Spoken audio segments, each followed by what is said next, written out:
Hello everyone, welcome back. This is a story from Her Silent Revenge, and it has taken a turn you absolutely didn't expect. Let's begin. I sat alone at the defendant's table. My husband sat across from me with his lawyer pointing at me and laughing.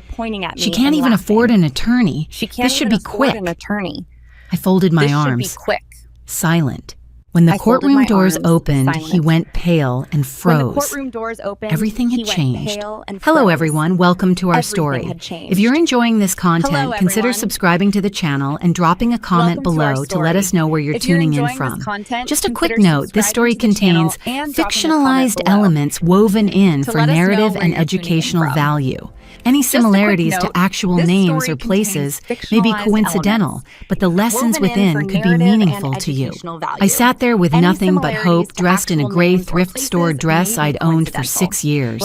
Across the aisle, Jordan adjusted his $4,000 suit and laughed like he'd already won, and maybe he had. The courtroom was cold that March morning. Not just temperature cold, though the heating system in Riverside County Superior Court clearly hadn't caught up with spring. It was the kind of cold that seeps into your bones when you realize you're utterly alone. Courtroom 7 smelled like floor wax and old wood and fear, my fear specifically. I could taste it in the back of my throat, metallic and bitter. 9 years. 9 years of thinking love meant accepting less than I deserved. 9 years of Jordan's voice in my head telling me I was lucky he stayed. 9 years of shrinking myself smaller and smaller until I almost disappeared completely. And now, here I was, sitting at the defendant's table with nothing. No lawyer, no files, no glass of water. Just my hands folded so tightly in my lap that my knuckles ached white. The empty chair beside me felt like a spotlight. Everyone could see it. The court stenographer Barbara Green glanced at it with something like pity. The bailiff officer James Cooper, a heavy-set man who looked like he'd seen too many divorces, shook his head slightly when his eyes passed over my empty table. But across the aisle, Jordan had everything. Gregory Walsh sat beside him, all silver hair and sharp eyes, reviewing documents with the calm of a predator who'd already cornered his prey. Jordan leaned back in his leather chair, checking his watch. An Audemars Piguet. I knew because he'd told me 100 times how much it cost. More than most people's cars, he liked to say. More than I'd ever be worth. He caught me looking and smiled. Not a nice smile. The kind of smile that made my stomach drop. "She's late," Jordan said to Gregory loud enough for the few spectators in the back rows to hear. His voice carried that tone I knew too well, the one that said he was enjoying this. Or maybe she finally realized it's cheaper to just give up. I looked down at my hands. Photographer's hands, Jordan used to call them back when he still pretended to like my work, before he started calling it a hobby, before he made me sell my cameras to pay rent after he froze our accounts. My accounts, I reminded myself. He'd made sure there was no "our" anymore. All rise. Officer Cooper's voice jolted me back to the moment. Everyone stood as Judge Harold Matthews entered through the door behind the bench. He was older, maybe late 60s, with sharp eyes behind wire-rimmed glasses, and the kind of no-nonsense expression that said he'd heard every lie the legal system had to offer. The judge's black robe settled around him as he sat. We sat, too. The sound of bodies returning to wooden benches echoed in the high-ceilinged room. Light filtered through tall windows, pale and weak, like it was afraid to fully enter this place. Judge Matthews opened the file in front of him. Case number 24-DV0091, Pierce versus Pierce. We're here for the preliminary hearing regarding division of assets and petition for spousal support.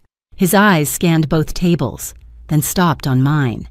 The empty chair beside me seemed to grow larger. "Mrs. Pierce." The judge said, his voice echoing slightly. "I see you're alone. Are you expecting counsel?" I stood up. My legs felt weak, but I forced them to hold me. "I am, Your Honor." My voice came out smaller than I wanted. "She should be here any minute." The sound that came from Jordan's side of the courtroom wasn't quite a laugh, more like a bark of derision. He covered his mouth with his hand, but the mockery was unmistakable. Judge Matthews' eyes cut to him. "Is there something amusing, Mr. Pierce? Gregory Walsh stood immediately, placing a restraining hand on Jordan's shoulder. The gesture looked protective, but felt controlling. I'd seen that hand on Jordan's shoulder before at dinners and business functions. It meant, "Shut up and let me handle this." "Apologies, Your Honor," Gregory said smoothly. "My client is simply frustrated. This process has been unnecessarily prolonged, and the emotional strain is significant. Keep your client's frustration silent, Mr. Walsh," Judge Matthews warned. He turned back to me. "Mrs. Pierce Court began 5 minutes ago. You understand the rules. If your attorney is not present, she's coming." I insisted, hearing the desperation creep into my voice. "There was traffic. Traffic," Jordan muttered, but this time he didn't bother covering his mouth. He wanted me to hear. He wanted everyone to hear. Or maybe the check bounced Chloe. "Oh, wait, you can't write a check. I made sure of that this morning when I canceled your last credit card." The words hit me like a slap, but they weren't surprising. Nothing Jordan did surprise me anymore. That was the sad truth I'd learned too late. When someone shows you who they are, believe them the first time. I'd given him 9 years of second chances. "Mr. Pierce." Judge Matthews banged his gavel once. The sound cracked through the room like a gunshot. "One more outburst and I will hold you in contempt." Jordan stood up, buttoning his jacket with theatrical humility. "My apologies, Your Honor. I just want to be fair here. My wife is clearly confused. She doesn't understand the complexity of family law. She has no income, no resources. I offered her a generous settlement last week, $75,000 and the 2018 Lexus. She refused." He turned to look at me directly. His eyes were cold, dead almost. Eyes I'd once thought were beautiful. "I tried to help you, Chloe," he said, his voice dripping with false concern. "But you insisted on playing games. Now look at you, sitting there with nothing. You don't have a lawyer because nobody wants a charity case." Something inside me cracked. Not broke, I'd been breaking for 9 years. This was different. This was the moment when you realize you're either going to drown or start swimming, and there's no one coming to save you. Except maybe there was.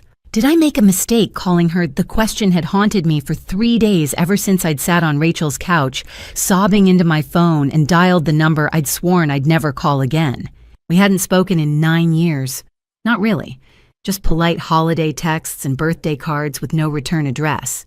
But when Rachel told me there was only one person who could stop Jordan, I'd known she was right. The question was whether Eleanor Sullivan would come, whether she'd choose me over him, whether a mother could stand against her own son.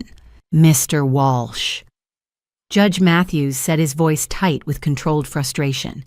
"Is your point that Mrs. Pierce is unrepresented and we should proceed with a default judgment?"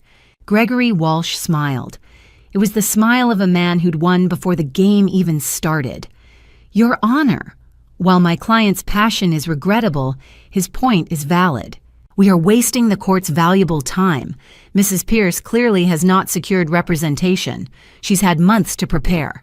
Under the precedent of Vargas versus State, we move to proceed immediately with default judgment on asset division." Judge Matthews looked at me. He looked tired, like he'd seen this story play out too many times. "Mrs. Pierce, Mr. Walsh is technically correct. The court's time is valuable. If you cannot produce an attorney right now, I have to assume you're representing yourself pro se. And given the complexity of the forensic accounting involved in your husband's estate, that would be inadvisable." "I'm not representing myself," I said. My voice came out stronger this time. "Please, just 2 more minutes. She's coming." "She's stalling," Jordan hissed loud enough for everyone to hear. "She's got nobody. Her family's gone. Her friends are suburban housewives. Who's she going to call?" He laughed again, that barking laugh that used to make me flinch at dinner parties. Now it just made me angry. "Your Honor," Gregory pressed, sensing the kill. "I move to strike her request for continuance. Let's end this charade." Judge Matthews sighed, a deep, weary sound. He picked up his gavel.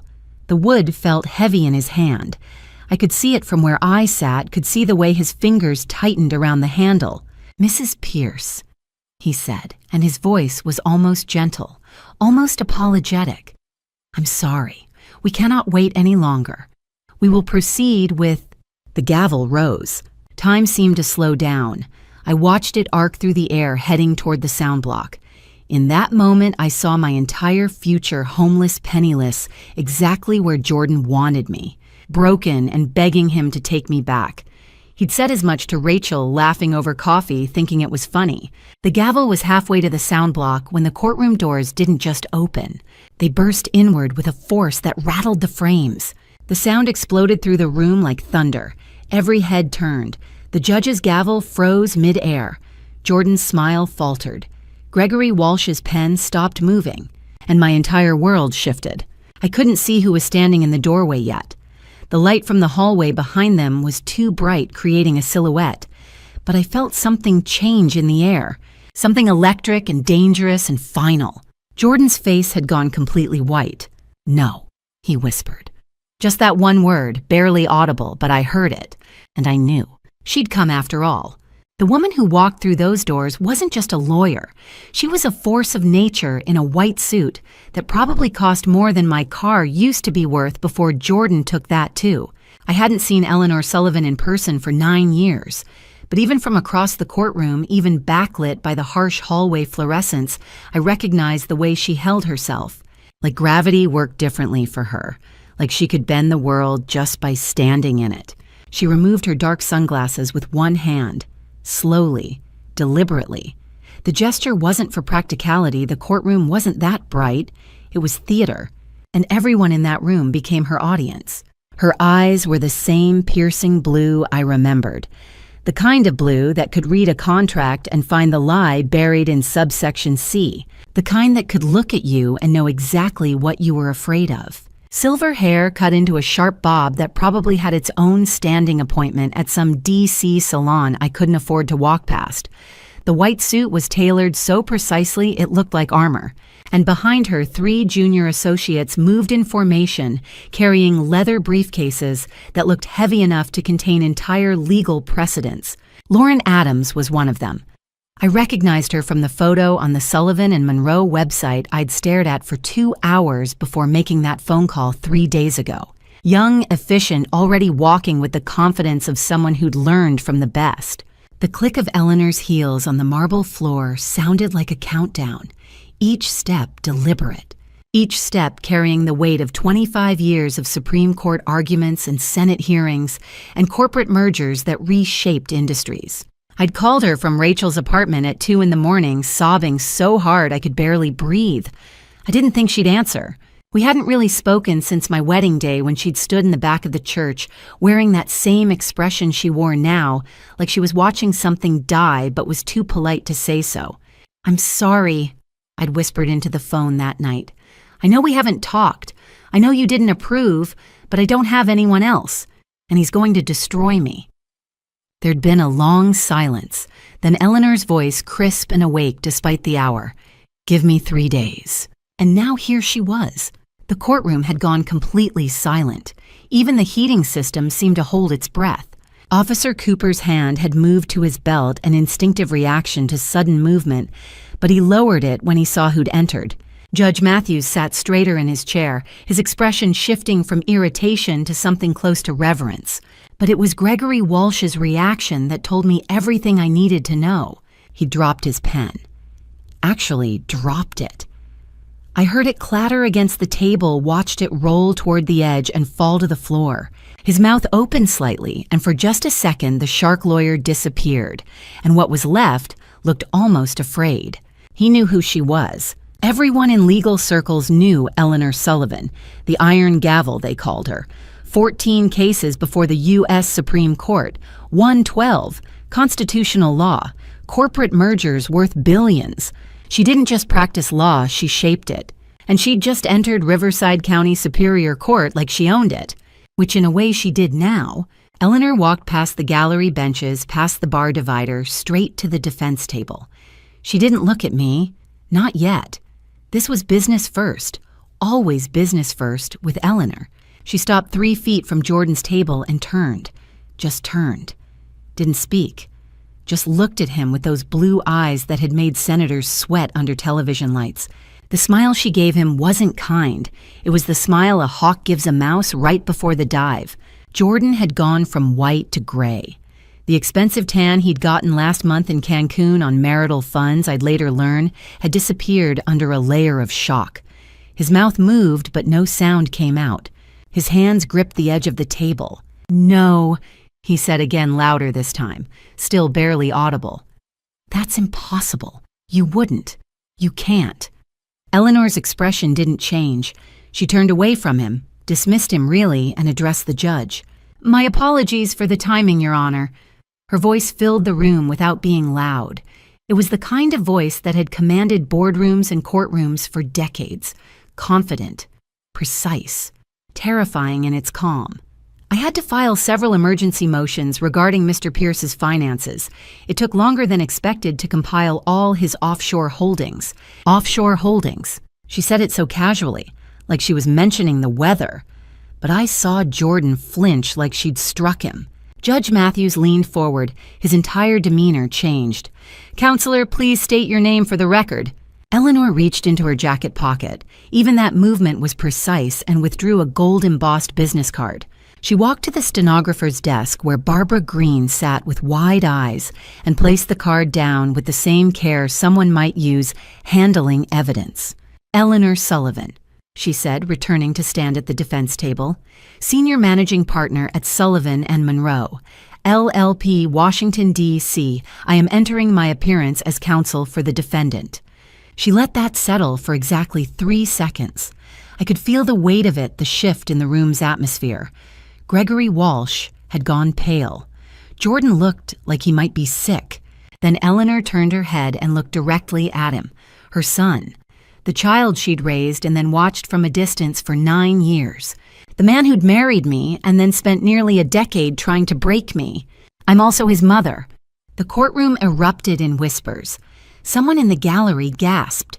Officer Cooper's eyebrows shot up. Judge Matthews removed his glasses and cleaned them slowly, like he needed a moment to process what he'd just heard.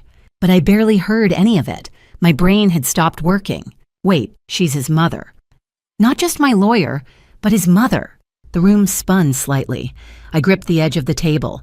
9 years ago, Jordan had told me his mother was too busy to come to the wedding, that she was in Europe for a case, that she'd send her regards and a check. He'd never said her name was Eleanor Sullivan. Never mentioned she was one of the most powerful attorneys in the country. Never told me that when I met her briefly at Christmas dinners and Thanksgivings during those first 2 years, I was sitting across from legal royalty. He'd kept us separate on purpose. Of course he had. Because if I'd known who she was, if I'd known what she was capable of, I might have called her years ago. Eleanor finally looked at me.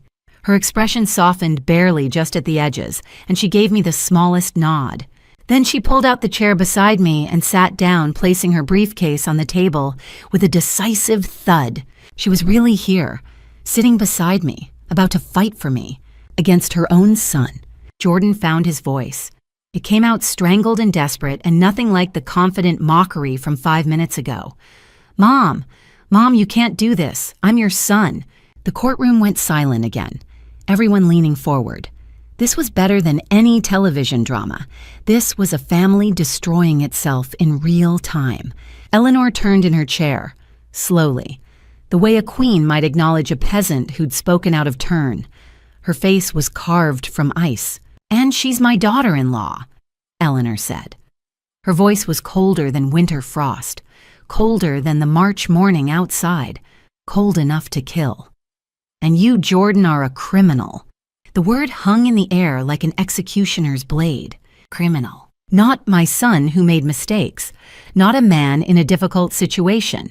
Criminal. Gregory Walsh stood up so fast his chair scraped against the floor. "Your Honor, I must object to—" "Sit down, Mr. Walsh."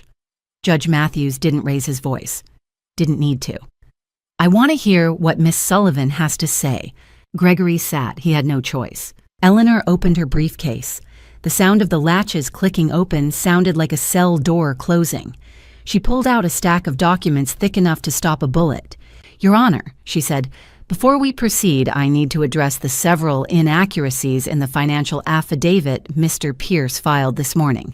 Inaccuracies that I believe constitute perjury under state law." Perjury. Another word that settled over the courtroom like fallout. Jordan made a sound, not quite a word, more like air escaping from a punctured tire. He looked at Gregory Walsh with desperate, pleading eyes, but Gregory wouldn't meet his gaze. The shark had smelled blood, and it wasn't coming from my side of the room anymore. Eleanor glanced at me one more time, and this time she smiled, just slightly, just enough for me to see.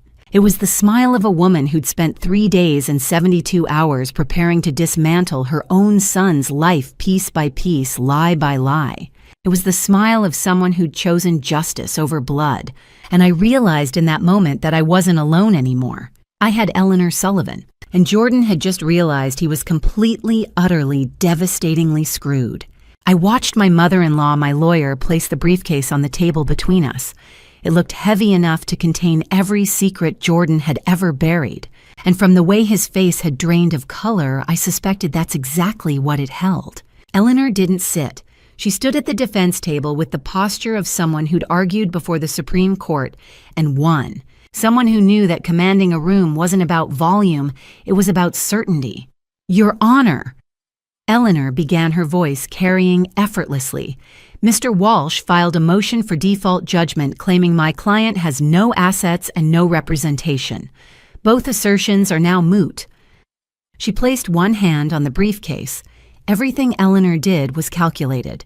Furthermore, Mr. Pierce claims the assets in question are his sole property, protected by a prenuptial agreement executed 9 years ago. Jordan leaned toward Gregory Walsh, whispering urgently. I could read his lips well enough. Do something. Stop her. But Gregory's face had gone pale. Eleanor reached into the briefcase and lifted out a bound document. She walked across the aisle and placed it on Gregory Walsh's table. The sound it made wasn't loud, just a soft thud. But in that silent courtroom, it sounded like a cell door slamming. "That prenup," Eleanor said, turning back to the judge, "is void."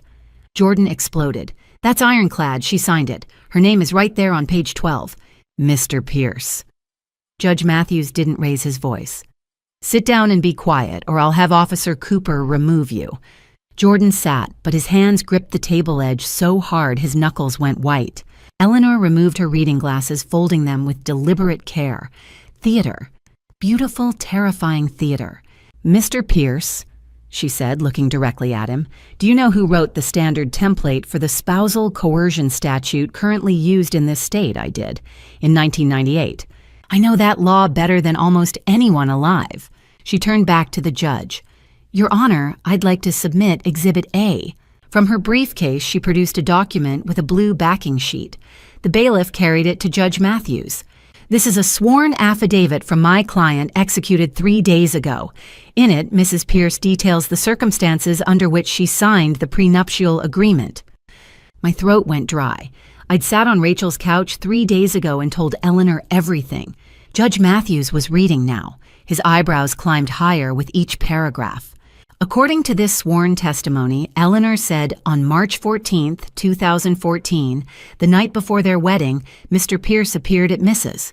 Pierce's hotel room at midnight with a prenuptial agreement she had never seen before. I remembered that night. The hotel room, my wedding dress hanging on the closet door. Then the knock came. "Sign this," he'd commanded. I'd read the first page. My hands started shaking. "Jordan, this says I get nothing if we divorce. Then don't divorce me, or I can call everyone right now. Tell them the wedding's off, that you're unstable. Your choice. My grandmother's care facility. That's on you too. You think I'll keep paying for that if you embarrass me?" I'd signed with shaking hands. According to the affidavit, Eleanor's voice pulled me back. Mr. Pierce threatened to cancel the wedding, publicly humiliate Mrs. Pierce, and withdraw financial support for her grandmother's nursing care facility. Judge Matthews looked up sharply.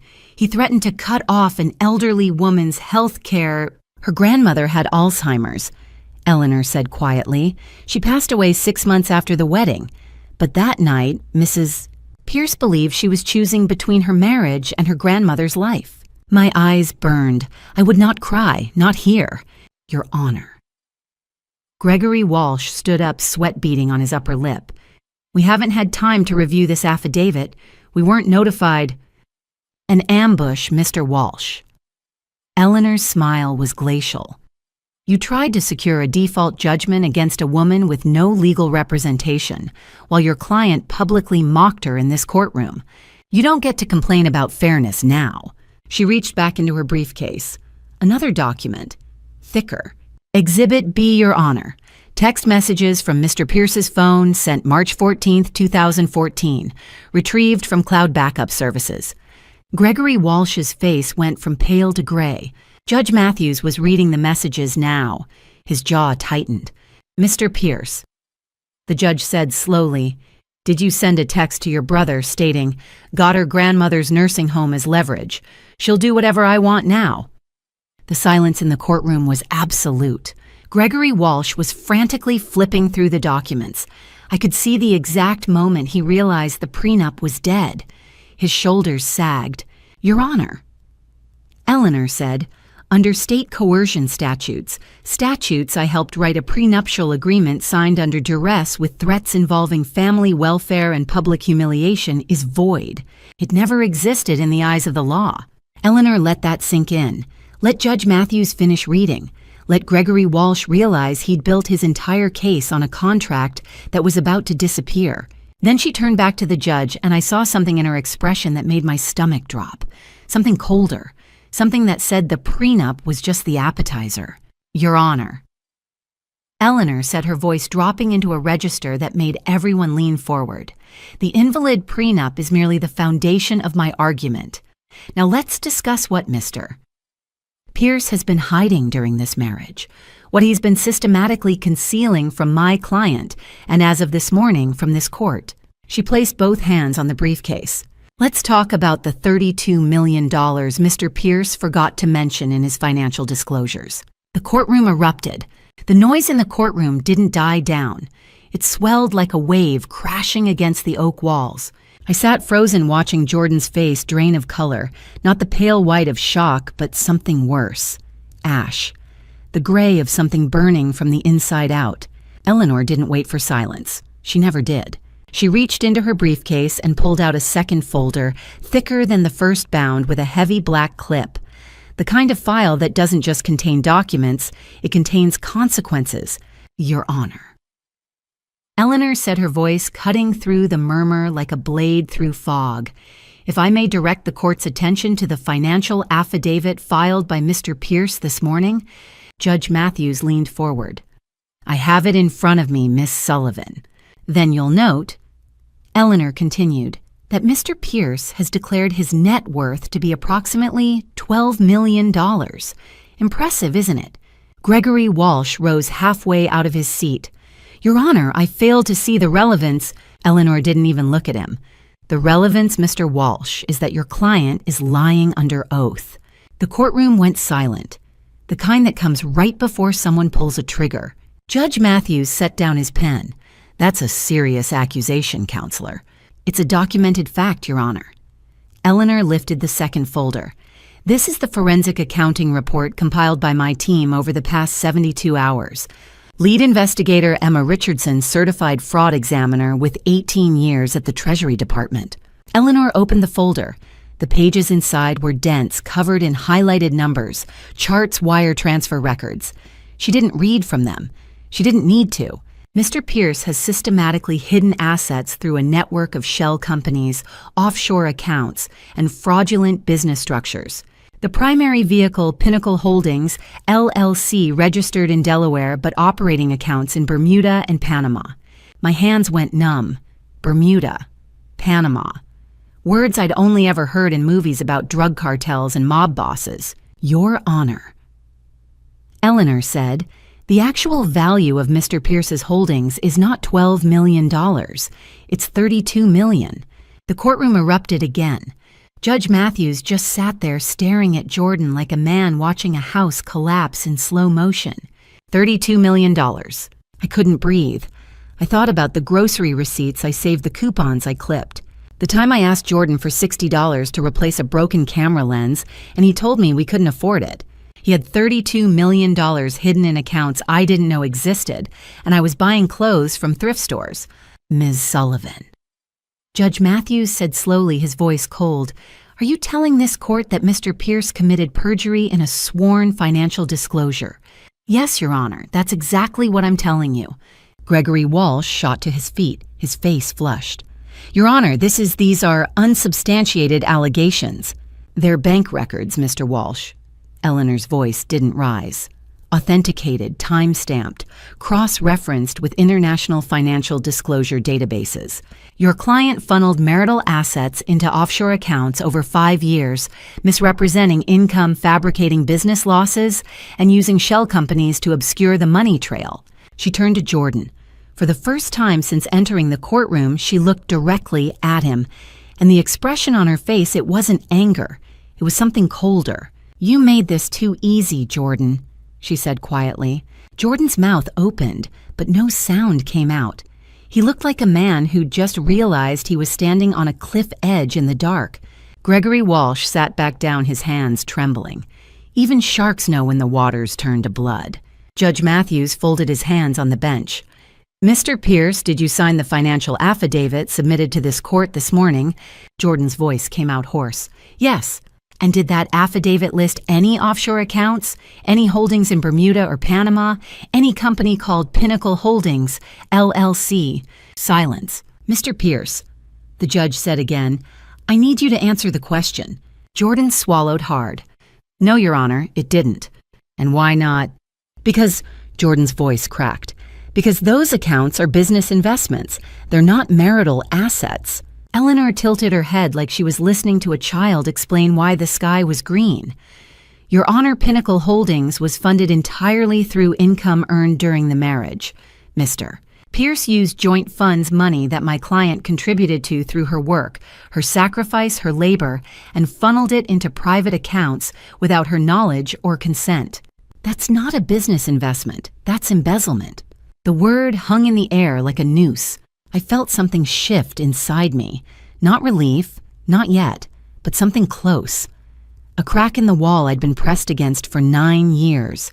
Judge Matthews leaned back, his jaw tight. "Ms. Sullivan, I'm going to need copies of this forensic report submitted by end of business today, and I'm going to need Mr. Pierce to explain under oath where this money came from and where it went." Eleanor smiled, small but carrying the weight of a verdict. "I'd be happy to facilitate that, Your Honor. In fact, I'd like to call Mr. Jordan Pierce to the stand." Gregory Walsh's head snapped up. "Your Honor, that's highly irregular." "Irregular." Eleanor's voice turned sharp. "Your client lied to this court under penalty of perjury. I think the court deserves to hear him explain why." Judge Matthews nodded slowly. "I agree. Mr. Pierce, you'll take the stand after the lunch recess. We'll reconvene at 1:30. He banged the gavel once. The sound echoed like a gunshot. I exhaled for what felt like the first time in hours. My chest ached, but I wasn't alone anymore. I had Eleanor, and Eleanor had 32 million reasons to make Jordan Pierce tell the truth. Jordan turned in his seat, his eyes locking onto mine for just a second. And in that second, I saw something I'd never seen before: fear. I'd imagined Jordan on the witness stand 1,000 times during those sleepless nights. In my fantasies, he crumbled immediately, broke down, confessed everything, and begged for forgiveness. But reality doesn't work like fantasies. Jordan stood up from the defense table and walked toward the witness stand like a man walking into a boardroom. His chin was high, his shoulders were square. He still thought he could talk his way out of this. He'd been talking his way out of things his entire life, out of speeding tickets, out of bad business deals, out of promises he never intended to keep. Why would today be any different? Officer Cooper stepped forward holding a worn black Bible. Jordan placed his left hand on it, raised his right, and swore to tell the truth, the whole truth, and nothing but the truth. I almost laughed. Almost. He sat down in the witness box, adjusting his tie, smoothing the front of his jacket. The same suit he'd worn to our wedding, navy blue, tailored to perfection. I used to think he looked handsome in it. Now all I could see was a man playing dress-up. Eleanor stood at the podium. She didn't bring any notes, didn't carry a legal pad or a folder or a single piece of paper. She didn't need them. She just looked at him. Her son. The man she'd raised, fed, clothed, sent to private schools and Ivy League universities. And she looked at him like he was a stranger. "Mr. Pierce," she said, her voice calm and steady, Let's talk about the accounts you forgot to mention. You claim they're business investments, so tell the court what business are you in. Jordan shifted in his seat. His hands gripped the edges of the armrests. Good. Let him feel what I felt. I'm the senior vice president of business development at Pinnacle Holdings, he said. Eleanor tilted her head. A company you own. I'm the majority shareholder, yes. So these aren't investments. You paid yourself from marital income, hid it in a private company, and then moved it offshore. It's more complicated than that. Is it? Eleanor's voice didn't rise. It didn't need to. Yes or no, Mr. Pierce? Did you use marital funds to fund Pinnacle Holdings? Jordan's jaw tightened. The financial structure of the company is complex. Yes or no? It's not that simple. Eleanor turned to Judge Matthews. Your Honor, I'd like the record to reflect that the witness is refusing to answer.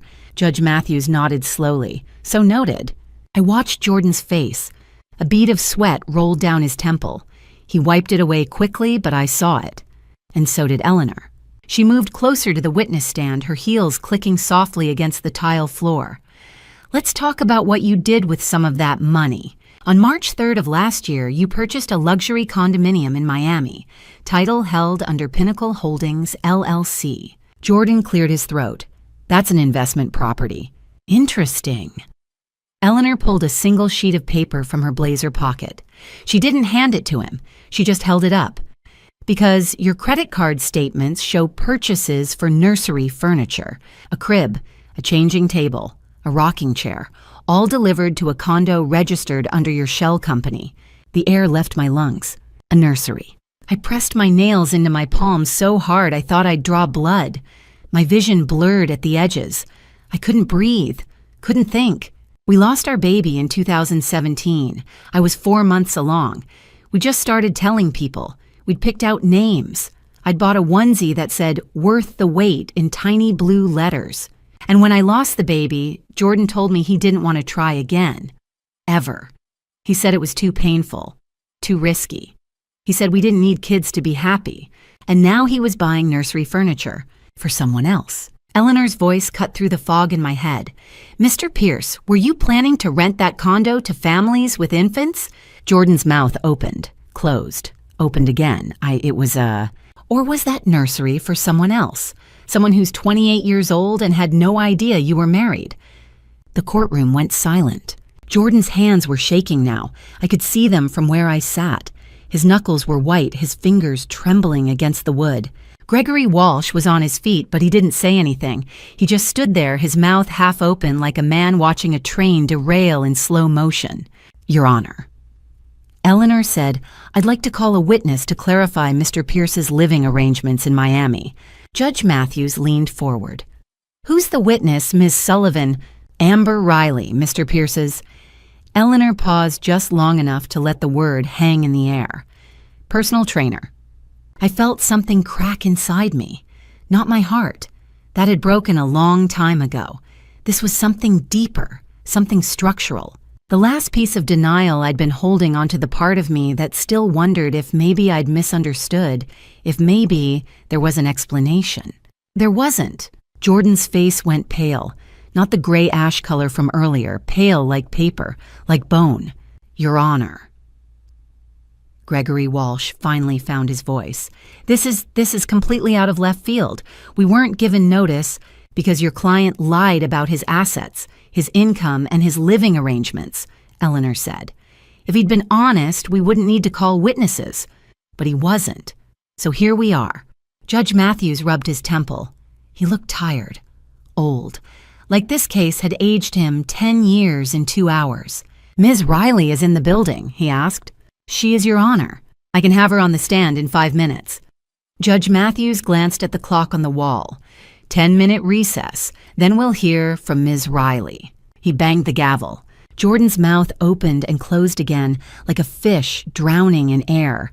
He looked at Gregory Walsh, the way a drowning man reaches for a rope that isn't there. Gregory didn't meet his eyes.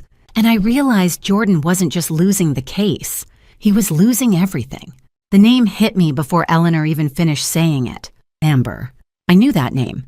I'd seen it on his phone once, just a notification that flashed across the screen while he was in the shower.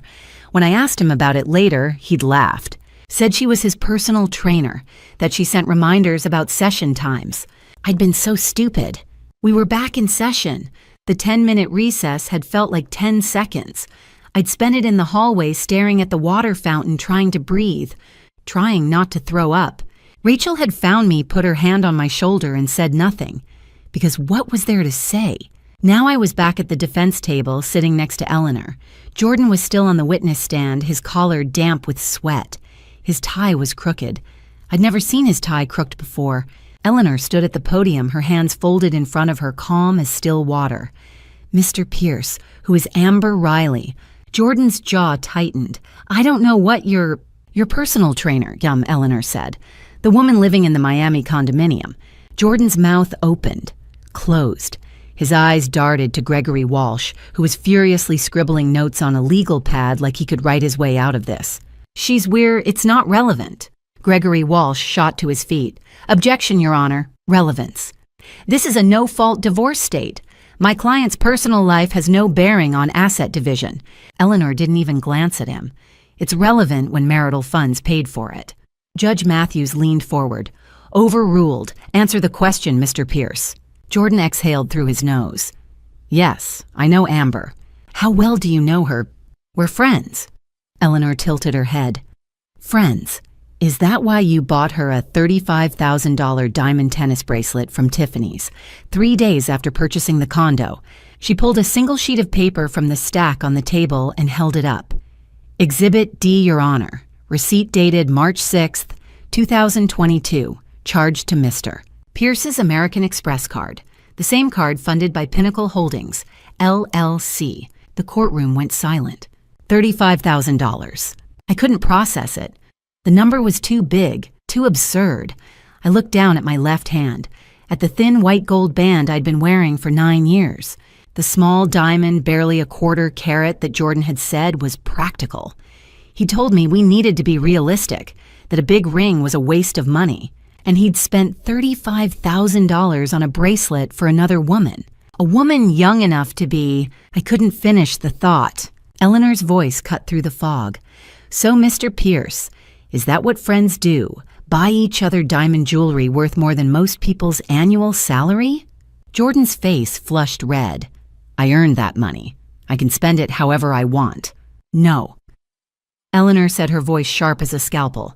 You can't hide it and spend it on a mistress while your wife clips coupons. Gregory Walsh stood again. Your Honor, this is inflammatory. It's factual, Eleanor said. And if Mr. Walsh would like to review the credit card statements, bank transfers, and wire receipts, I'm happy to provide them. Judge Matthews waved Gregory down. Sit down, Mr. Walsh. Miss Sullivan, continue. Eleanor turned back to Jordan. Let's talk about what else you bought Ms. Riley. Gym membership, $1,800 a year. Luxury spa packages, $4,000. Dinner at Le Bernardin, $650 for two. All charged to the same account. She paused. Let the numbers hang in the air.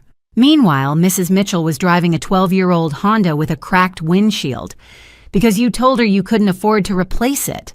I remembered that car. I'd loved that car. It was the first thing I'd ever bought on my own back when I still had my own bank account. Back before Jordan convinced me we should simplify our finances. One account, he'd said, easier to manage, easier for him to control. Eleanor pulled another document from the stack. Your Honor, I'd also like to submit Exhibit E, a lease agreement for the Miami condominium, signed by Mr. Pierce and Mrs. Amber Riley, co-tenants. Jordan's hands gripped the armrests of the witness stand. That's a business arrangement. A business arrangement, Eleanor repeated slowly. For a luxury condo with nursery furniture and a co-tenant who's 28 years old and worked as a personal trainer at the gym you joined 2 years ago.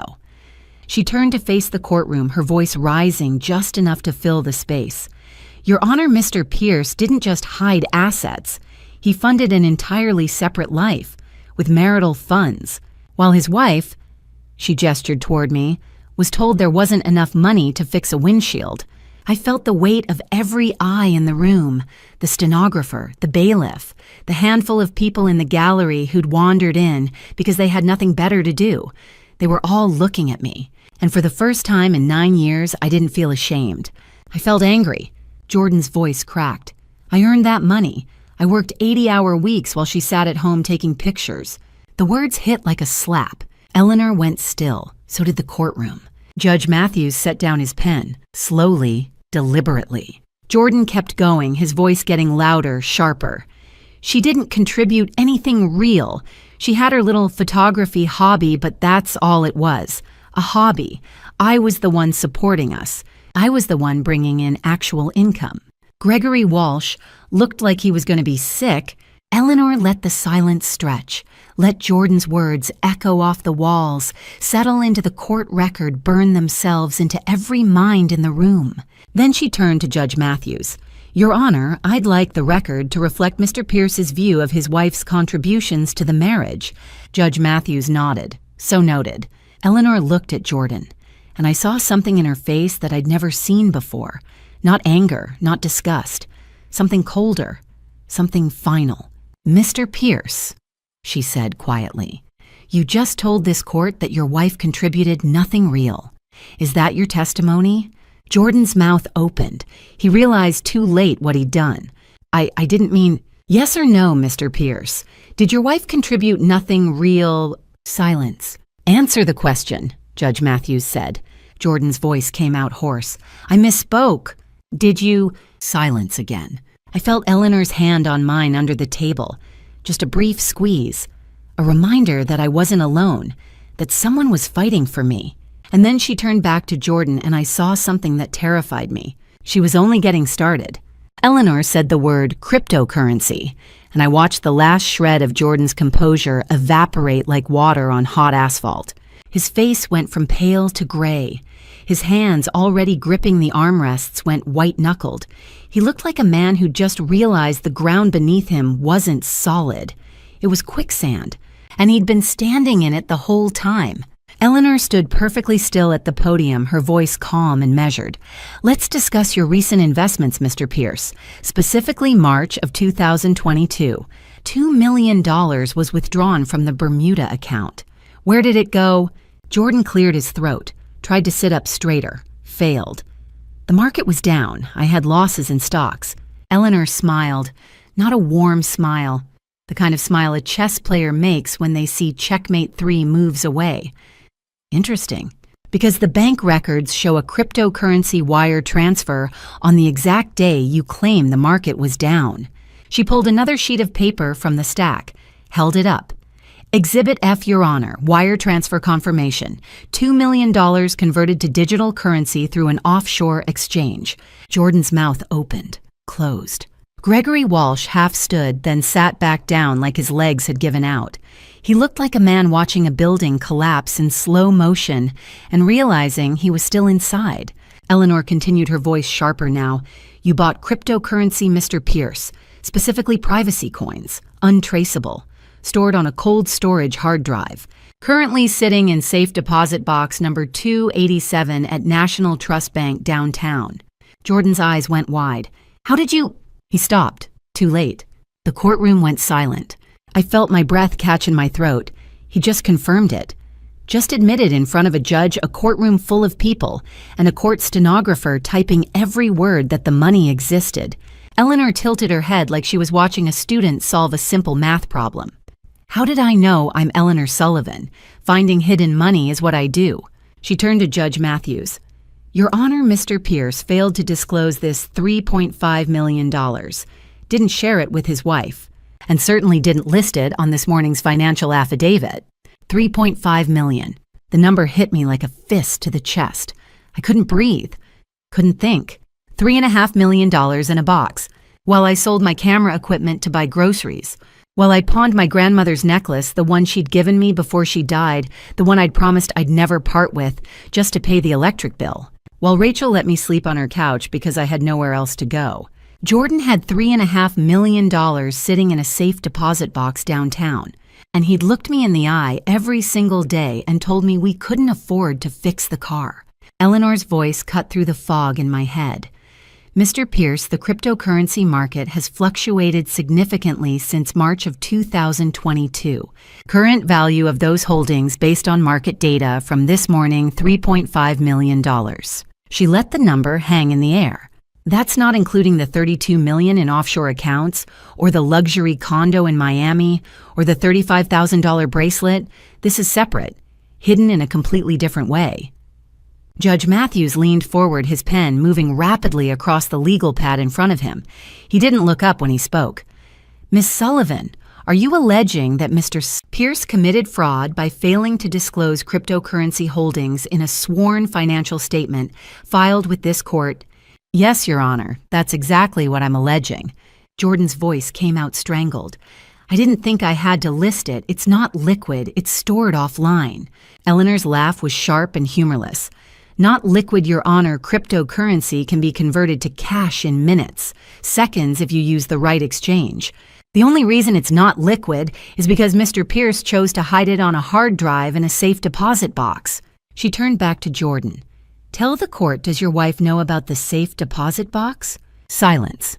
Mr. Pierce, Judge Matthews said. Answer the question. Jordan's voice was barely a whisper. No. Does she have access to it? No. Has she ever had access to it? No. Eleanor folded her hands. So to be clear, you used marital funds to purchase cryptocurrency. You hid it in a safe deposit box your wife doesn't know exists.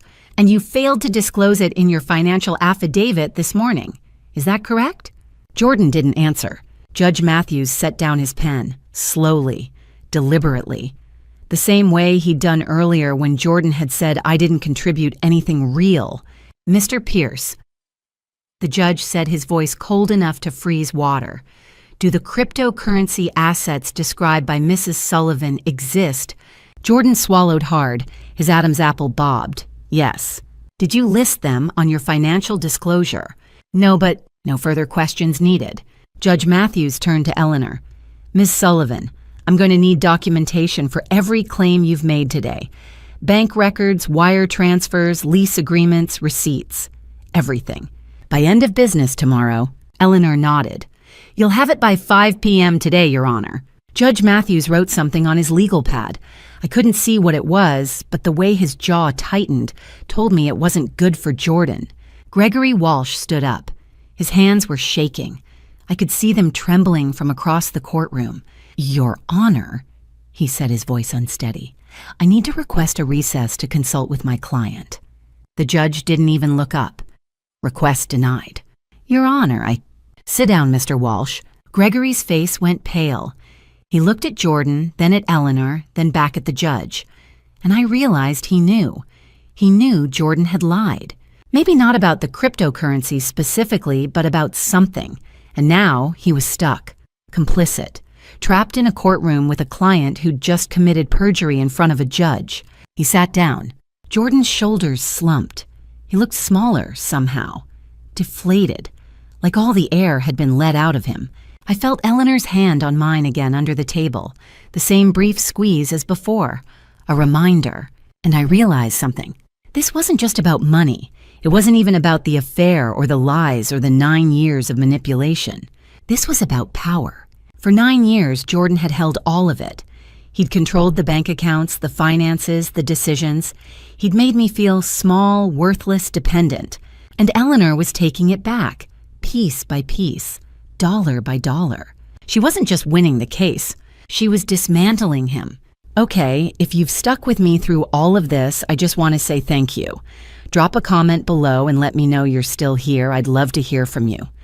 And I have to ask, if you were sitting where I was watching everything unfold in real time, what would be running through your mind? Would you feel like you've won? Or would you be bracing for the next blow? Tell me honestly, because what comes next is something I never saw coming. Oh, and a quick reminder, the story moving forward includes some creative touches for narrative purposes. So if that's not what you're after, this is a natural stopping point. Eleanor requested a brief recess. As she walked past Jordan's table, their eyes met for 3 seconds.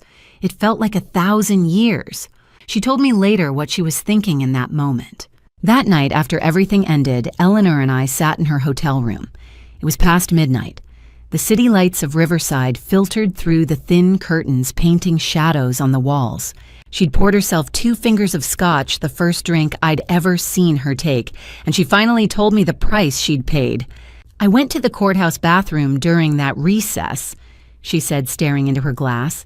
Not because I needed to, because I needed to cry somewhere no one could see. I tried to picture it Eleanor Sullivan, the iron gavel, breaking down in a courthouse bathroom. It didn't fit, but she kept talking, and I realized it fit perfectly. 2 weeks before the hearing, Eleanor said, "You called me from Rachel's apartment. You were desperate. I hadn't expected you to call. We'd barely spoken since the wedding. But when I heard your voice, I knew. Any mother would know." She told me she'd spent 3 days investigating. 72 hours of phone calls, subpoenas, offshore banking contacts. She'd cultivated over 30 years of practice. She found the accounts, the fraud, the systematic theft. "I sat in my office at 3 a.m. looking at the evidence," she said, "and I realized my son had become the kind of man I'd spent my entire career bringing to justice." Her voice cracked on the word son. I didn't say anything, just waited. 3 days before the trial, I drove to Riverside, went to his office, tried one last time. She told him, "Jordan, if you cooperate now, show remorse, you'll get 5 years maximum. If you fight this and lose, you'll get 10. He'd laughed. He said, "Mom, you taught me never to surrender." And I realized I'd failed him somewhere. Eleanor looked at me, then her eyes red-rimmed but dry. When I taught him never to surrender, I meant never surrender to injustice. But he learned never to surrender to consequences. That's where I failed. I reached across the table and took her hand. It was shaking. She told me about the family trust next. "In 2016, I was worried about your future. I could see the way he controlled the finances, the way you asked permission for everything. So I had a lawyer, Robert Mason, someone Jordan didn't know, set up a family trust to protect marital assets." My breath caught. I didn't know. "You weren't supposed to. Jordan thought it was a routine tax planning strategy. He never knew I was behind it.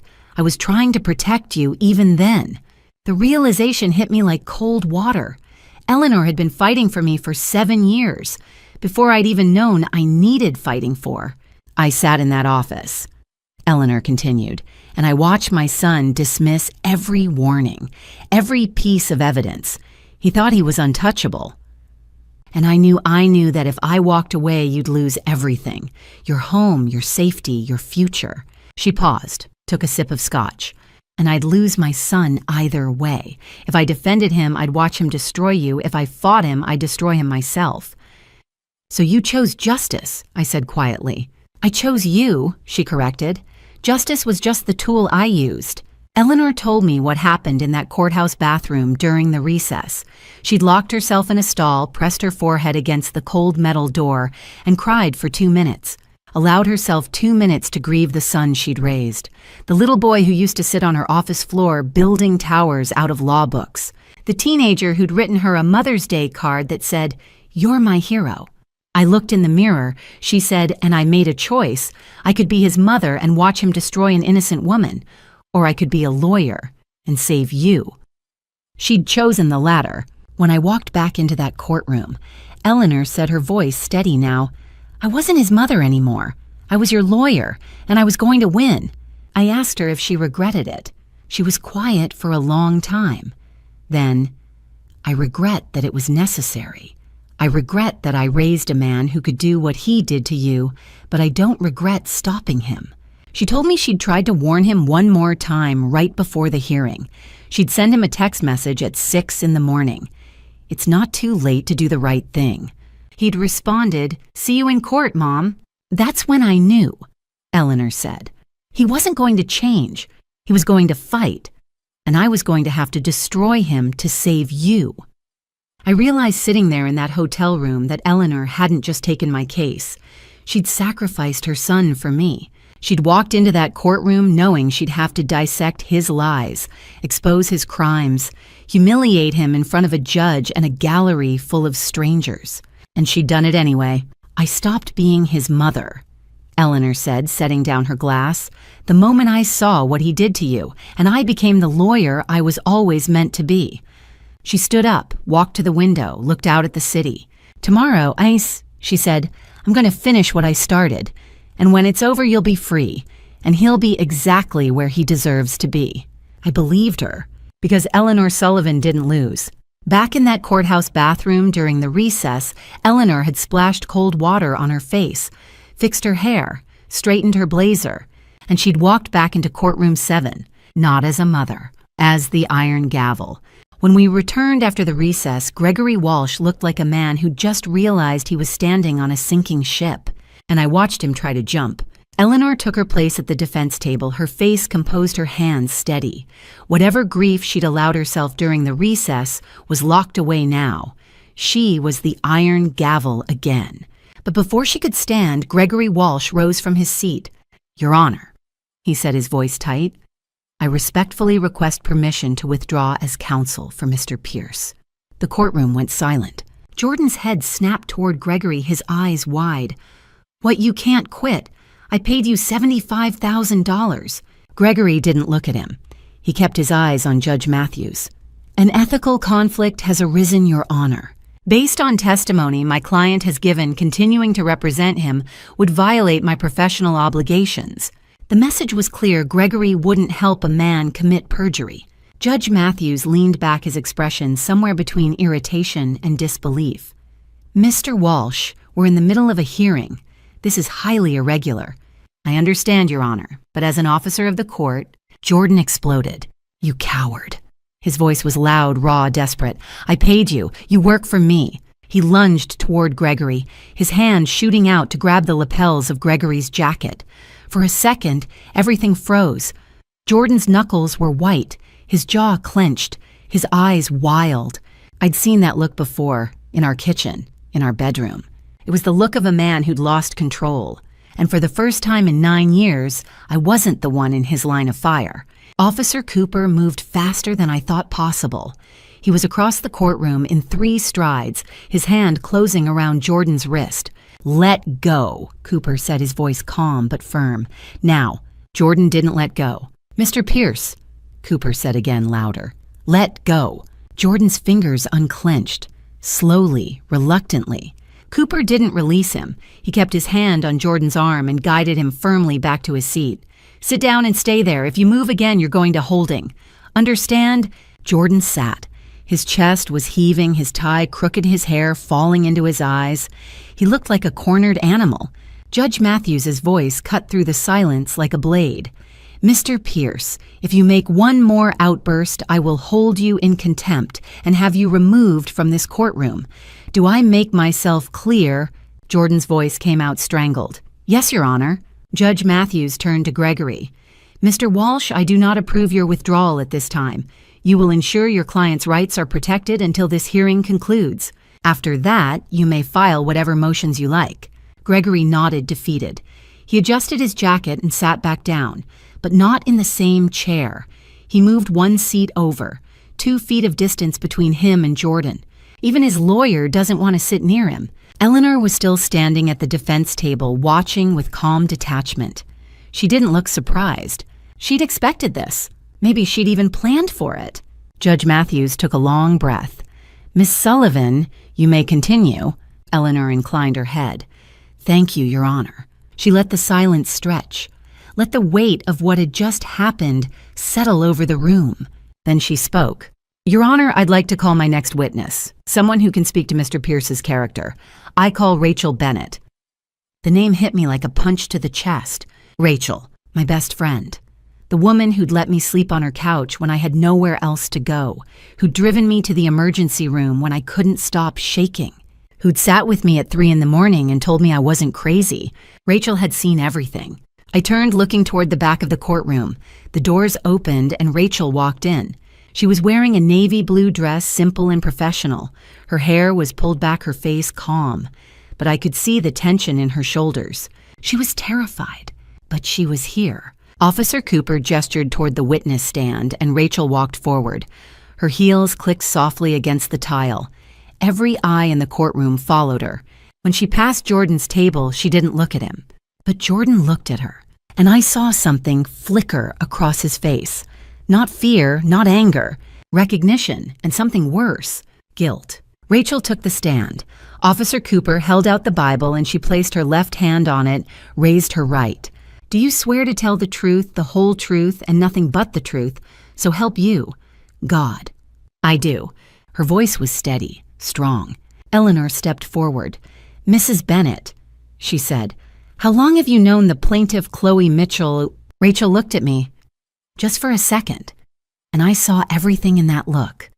The late-night phone calls, the bruises I'd tried to hide with makeup, the times I'd canceled plans because Jordan didn't want me to go out. 15 years, Rachel said, since college. Eleanor nodded. And during that time, did you observe Mrs. Mitchell's relationship with her husband, Jordan Pierce? Rachel's jaw tightened. Yes. Can you describe what you observed? Gregory Walsh stood halfway, his voice weak. Objection, Your Honor. Relevance. Eleanor didn't miss a beat. Your Honor, Mr. Pierce testified under oath that his wife contributed nothing to the marriage. I'm establishing a pattern of emotional and financial abuse that directly contradicts his claim. Judge Matthews waved Gregory down. Overruled. Answer the question, Ms. Bennet. Rachel looked at Jordan, and this time she didn't look away. I watched him destroy her, she said quietly. Rachel stepped up to the witness stand, and I felt our entire friendship flash before my eyes. Every tear she'd wiped away. Every night she'd let me sleep on her couch when I had nowhere else to go. Every time she'd told me I deserved better, and I'd insisted she was wrong. Every moment she'd seen what was happening and loved me anyway. Eleanor stood at the podium, her voice softer than it had been all morning. Not weak, just gentle. The way you speak to someone who's already carrying enough weight. Ms. Bennet. Eleanor said, how do you know the plaintiff? Rachel's hands were folded in her lap, her knuckles white, but her voice was steady. Chloe and I have been best friends since college, 20 years. And during that time, did you observe Mr. Pierce's treatment of your friend? Yes, for the past 9 years. Eleanor nodded. Can you describe what you observed? Rachel took a breath. I watched her chest rise and fall, saw her jaw tighten. It started small, she said. He'd criticize her photography, call it a hobby, like it wasn't real work. Then he took control of the money. She had to ask permission to buy groceries. He'd check every receipt. Hearing it out loud made it real. I'd normalized this insanity. I'd told myself it was practical, that Jordan was just careful with money, that he was protecting us. But it wasn't protection. It was control. Eleanor's voice pulled me back. Ms. Bennet, were you present on the night before their wedding? Rachel nodded. Yes, I was Chloe's maid of honor. We were at the hotel. Can you describe what happened that night? Rachel's voice wavered just slightly. Jordan came to her room around midnight. He had a stack of papers, the prenup. He told her if she didn't sign it, he'd cancel the wedding. He'd tell everyone she was unstable. And he'd make sure her grandmother, who was sick at the time, lost her spot in the care facility. My throat tightened. I'd almost forgotten that part. The way Jordan had stood in the doorway of my hotel room, still in his tuxedo from the rehearsal dinner, holding those papers like a weapon. Sign it, Grace, he'd said. He'd called me Grace back then, before he started calling me Chloe in that cold, distant way. Unless you want to explain to 300 guests why there's no wedding tomorrow. Rachel's voice cracked. Chloe cried. I told her not to sign, but she was terrified. Her grandmother was 92 years old in a memory care unit. Jordan had connections. He could have... She stopped, swallowed. She believed him. Eleanor let the silence settle.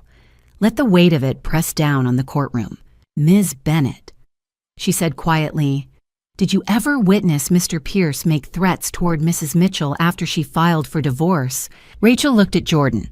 For the first time since she'd taken the stand, she looked directly at him, and he looked away. Last year. Rachel said, after Chloe filed, Jordan asked to meet me at a coffee shop.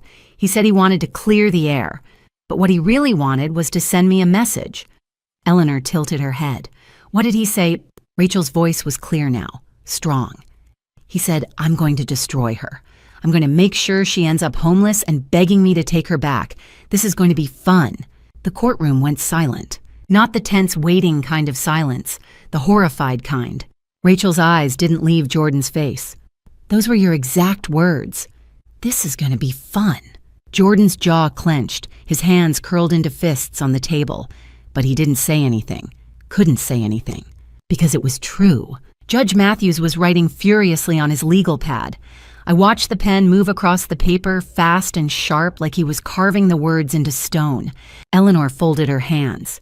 Ms. Bennett, in your 20 years of friendship with Mrs. Mitchell, did you ever see her as unstable? As Mr. Pierce claimed. Rachel shook her head. No, never. Chloe is one of the strongest people I know, but he made her feel small, worthless, like she was lucky he even tolerated her. I felt tears burn behind my eyes. I didn't let them fall. Eleanor's voice was soft. Thank you, Ms. Bennett. No further questions. She turned to Gregory Walsh. Your witness, Mr. Walsh. Gregory looked at his notes, stared at them for a long moment. Then he looked up at Judge Matthews. No questions, Your Honor. The courtroom stirred. A murmur ran through the gallery like a ripple across water. No questions. Gregory Walsh, the shark, the hired gun, the man who'd promised Jordan he'd bury me in court. He had no questions, because there was nothing to ask. No cross-examination that wouldn't make Jordan look worse. No question that wouldn't dig the hole deeper. He'd given up. Judge Matthews nodded slowly. Ms. Bennett, you may step down. Rachel stood, smoothed her dress, and walked back toward the gallery. When she passed my table, she looked at me. Just for a second. And I mouthed 2 words, thank you. She nodded. Her eyes were shining. Eleanor waited until Rachel had taken her seat in the gallery. Then she turned to Judge Matthews. Your Honor, I have one more witness I'd like to call before we break for lunch. Judge Matthews glanced at the clock. Proceed, Miss Sullivan. Eleanor's voice was calm, steady. I call Amber Riley. The name hit the courtroom like a lightning strike. Jordan's head snapped up. His face went pale, then red, then pale again. Gregory Walsh closed his eyes like a man accepting his fate, and I realized this wasn't over. Eleanor wasn't just dismantling Jordan's finances, his reputation, his defense. She was dismantling his lies, one witness at a time. I'd imagined Amber Riley 1,000 different ways during those sleepless nights. I'd pictured her smug, confident, beautiful in the way that makes other women feel small. I hadn't expected her to walk in looking terrified, or to completely avoid looking at Jordan. The courtroom doors opened and a young woman stepped through. She was wearing a simple navy dress, nothing flashy. Her hair was pulled back in a ponytail, no jewelry except small silver earrings. She looked like someone's younger sister, someone's daughter. She walked past Jordan's table and he reached out his hand, extending toward her like he could stop her, pull her back, make her listen. Amber, please don't. She recoiled like he was poison. Officer Cooper stepped forward just in case, but Amber kept walking. She climbed the steps to the witness stand, placed her hand on the Bible, and swore to tell the truth. Her hand was shaking. Eleanor stood at the podium, her voice gentle, the same tone she'd used with Rachel. Ms. Riley, thank you for coming. I know this is difficult. Amber nodded, didn't speak, just nodded. Can you tell the court your relationship to Mr. Pierce? Amber's voice was soft, almost a whisper. I was his girlfriend. For the past 2 years. Her voice cracked on the word was. I broke up with him this morning. Eleanor tilted her head. Why, Amber looked at me. For the first time since she'd walked in, she looked directly at me. And I saw it in her eyes, the same thing I'd seen in the mirror for 9 years. Shame. Because Miss Sullivan showed me text messages, Amber said. Jordan has another girlfriend in Chicago and one in Seattle. I was number 3. The courtroom erupted. Not just murmurs this time, actual noise, gasps. Someone in the gallery said, Jesus Christ. Judge Matthews banged his gavel. Order.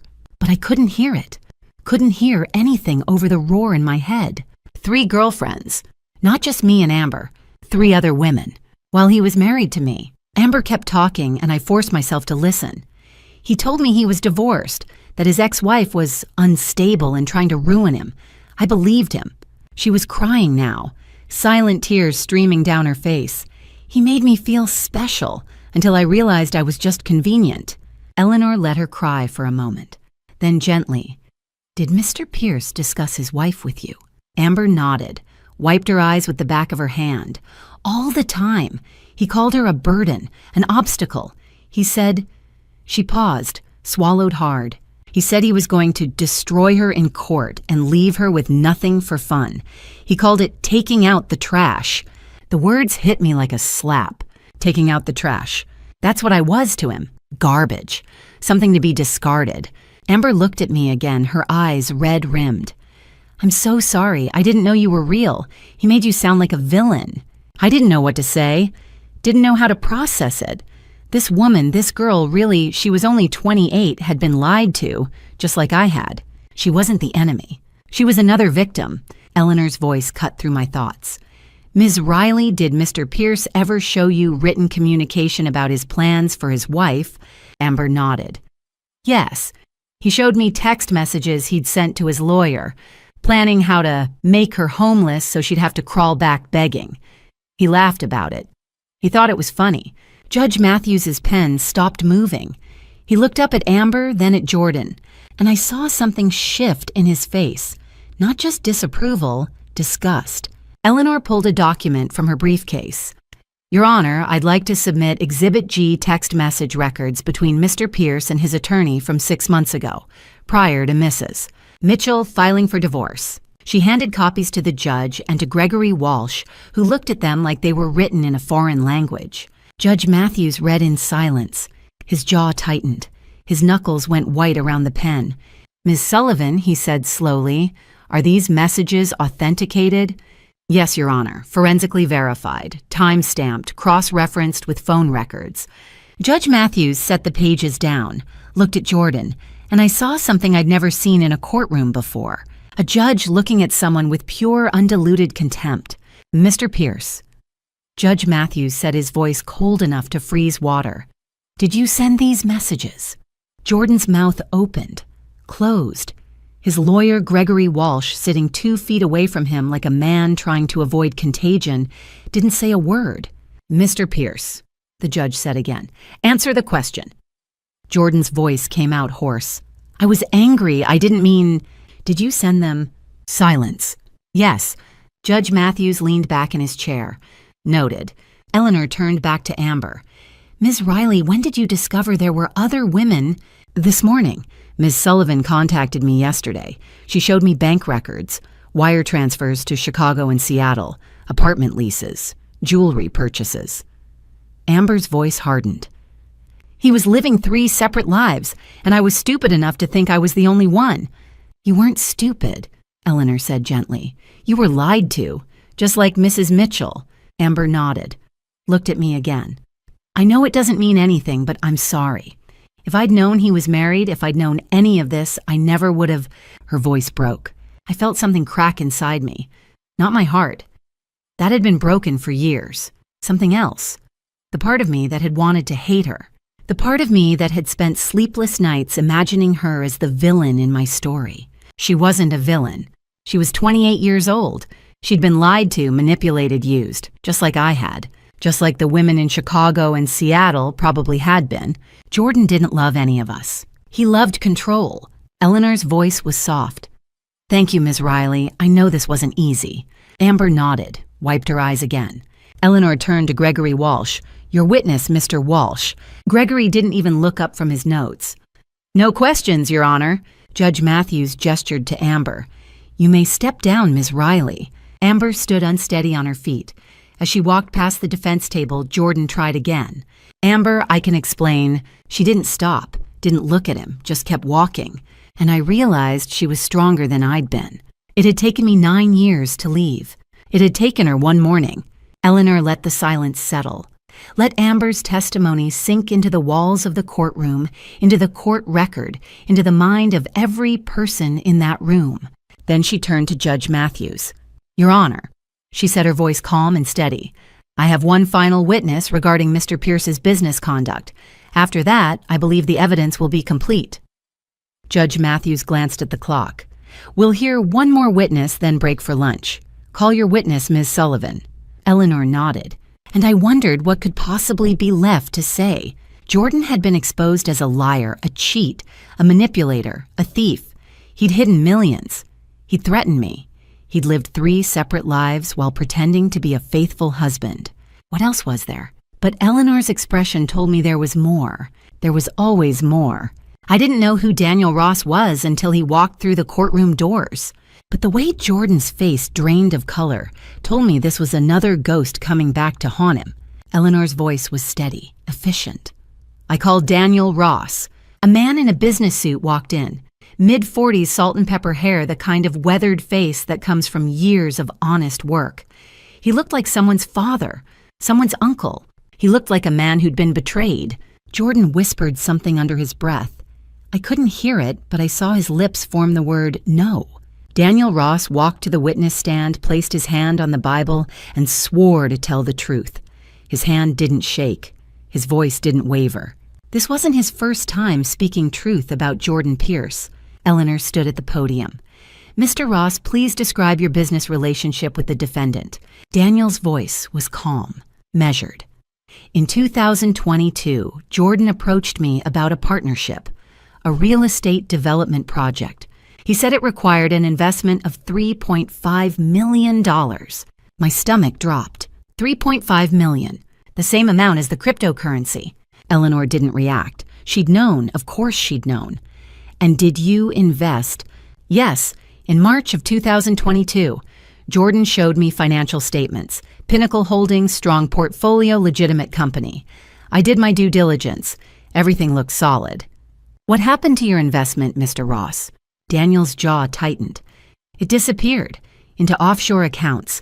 I received fake loss reports for months. When I demanded an audit, Jordan threatened to sue me for breach of contract." Eleanor pulled a stack of documents from her briefcase.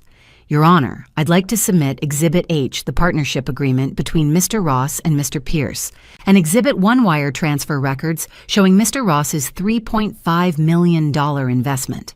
She handed copies to the judge and to Gregory Walsh, who didn't even look at them. He just set them on the table like they were contaminated. Eleanor turned back to Daniel. "Mr. Ross, where did the money go?" "Offshore. The same Bermuda accounts Ms. Sullivan discovered earlier. Jordan used my investment to fund his personal accounts, his cryptocurrency purchase." His Daniel's voice hardened.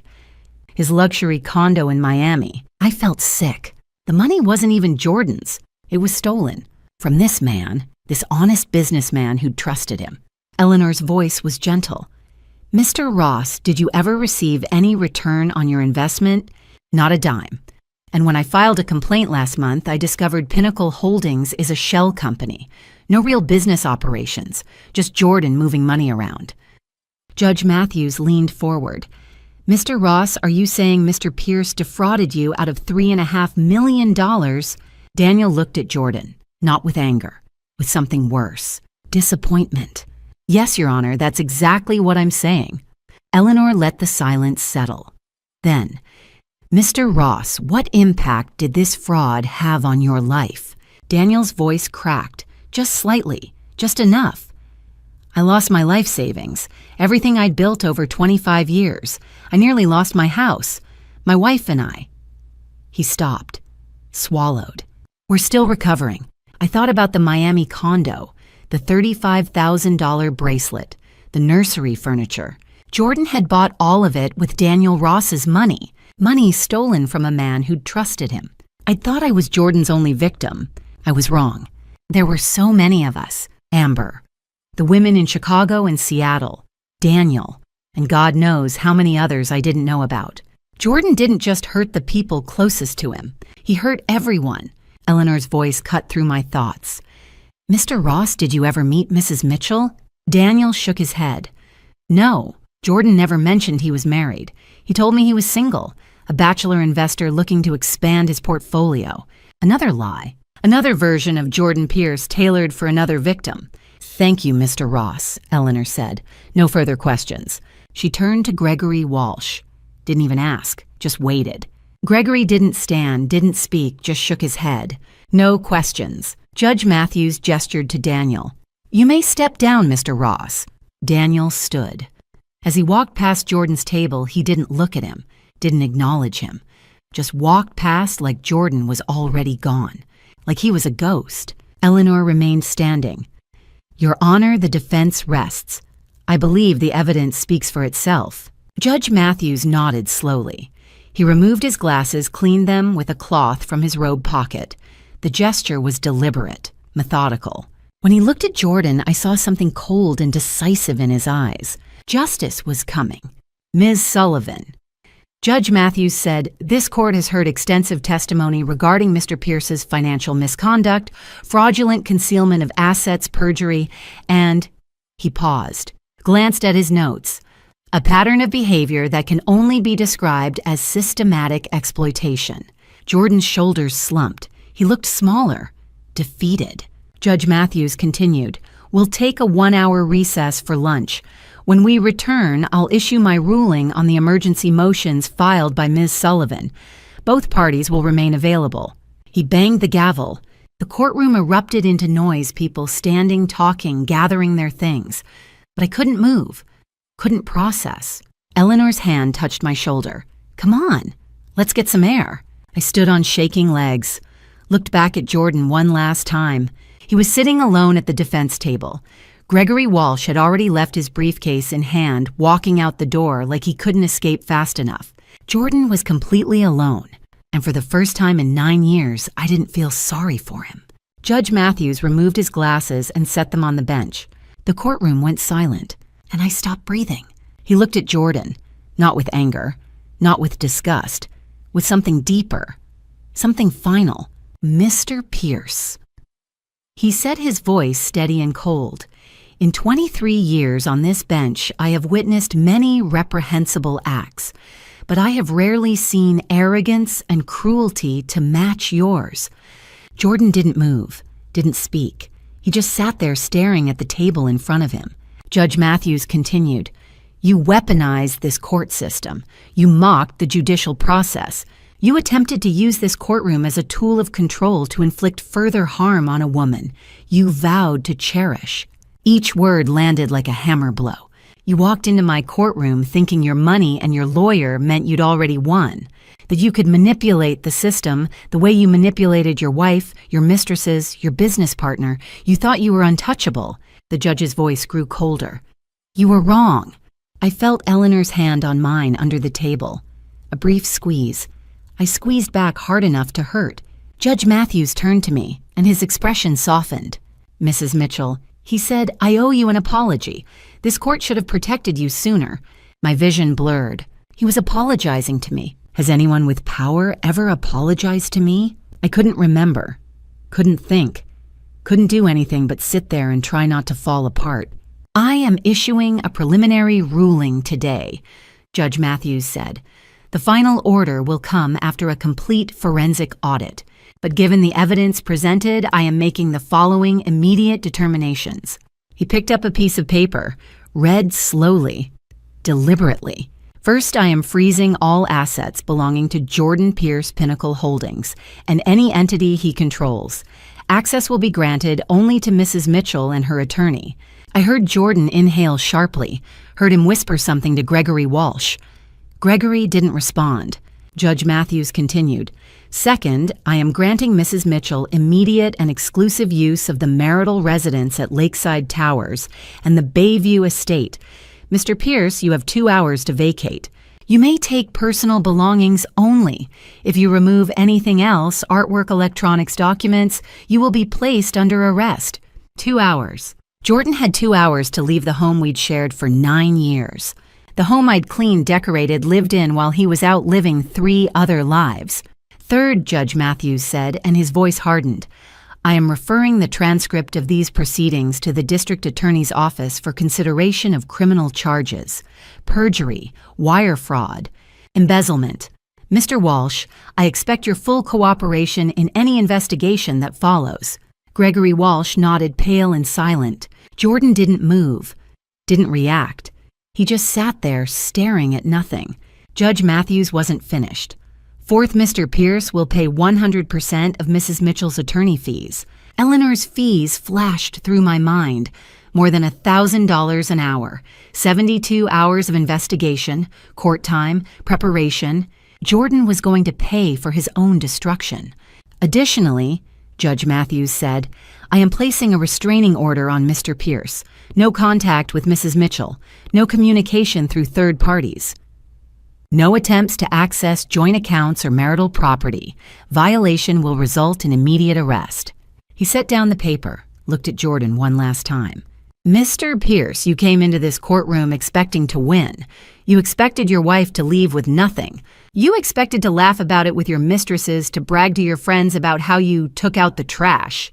The judge's voice was ice. But you underestimated two things. You underestimated your wife's courage, and you underestimated your mother's sense of justice. He picked up the gavel. This hearing is adjourned. The sound of the gavel hitting the bench echoed through the courtroom like a thunderclap. It's over. I won. I actually won. The tears came before I could stop them. Not quiet tears, not dignified tears. Ugly, gasping sobs that shook my whole body. Eleanor's arms wrapped around me. She didn't say anything, just held me while I cried into her shoulder. I felt Rachel's hand on my back, heard her whisper, "You did it. You're free." Free. The word didn't feel real. I'd spent 9 years in a cage I didn't even know existed. And in 3 hours, Eleanor had torn it apart. The courtroom was emptying. People filing out, murmuring to each other, glancing back at me with expressions I couldn't read. Pity, respect, relief. I didn't care. I looked up, wiping my eyes with the back of my hand. Jordan was still sitting at the defense table, alone. Gregory Walsh had already left. I'd seen him slip out the back door the second the gavel fell. Jordan's world had collapsed in 3 hours. The penthouse, the cars, the millions hidden offshore, the reputation, the control, gone. All of it gone. He looked up at me, and for the first time in 9 years, I didn't look away. I looked right back at him, and I smiled. Not a cruel smile, not a triumphant one. A smile that said, I'm done. I'm done being afraid. Done being small. Done letting you take up space in my head. I'm done. Jordan's face crumpled. For a second, I thought he might cry, but he didn't. He just looked away, slumping in his chair like a man who'd run out of fight. Eleanor touched my arm. Come on, let's get you out of here. I stood on shaking legs. Rachel was waiting in the aisle, her face wet with tears, her arms open. I walked into her hug and held on tight. Thank you, I whispered, for everything. Rachel squeezed me harder. You don't have to thank me. You did this. You survived him. And now you're going to thrive. I pulled back, looked at Eleanor. She was watching me with an expression I couldn't quite read. Pride, maybe. Or relief. What happens now? I asked. Eleanor's smile was small but fierce. Now we make sure he never hurts anyone again. Officer Cooper stepped forward, his hand resting on his belt. Mrs. Mitchell, if you'd like an escort out of the building, I'm happy to provide one. I nodded. Thank you. As we walked toward the doors, I glanced back one last time. Jordan was still sitting there, motionless, staring at the table. And I realized something. He'd spent 9 years trying to make me feel like nothing. But in the end, he was the one left with nothing. The courthouse steps felt different walking down than they had walking up this morning. Same concrete, same worn edges, same metal railing cold under my hand.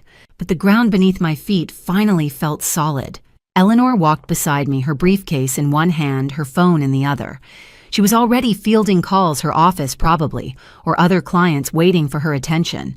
But she stayed close like she was afraid I'd disappear if she looked away. Rachel was a few steps ahead talking to someone on her phone, her voice bright with relief. And behind us, through the glass doors, I could see Jordan still sitting in the courtroom, alone, motionless. We reached the hallway and Eleanor stopped to pack her briefcase properly. Documents, exhibits, legal pads, everything organized with the same precision she'd used to dismantle Jordan's lies. I finally found my voice. Why? Eleanor looked up. What? Why did you do this? My throat was tight. You didn't have to. You could have walked away, let him destroy me. It would have been easier. Eleanor set down the briefcase, looked at me the way a mother looks at a child asking why the sky is blue. Like the answer should be obvious, but she'll explain it anyway. Because you called me, she said. Because you were brave enough to ask for help.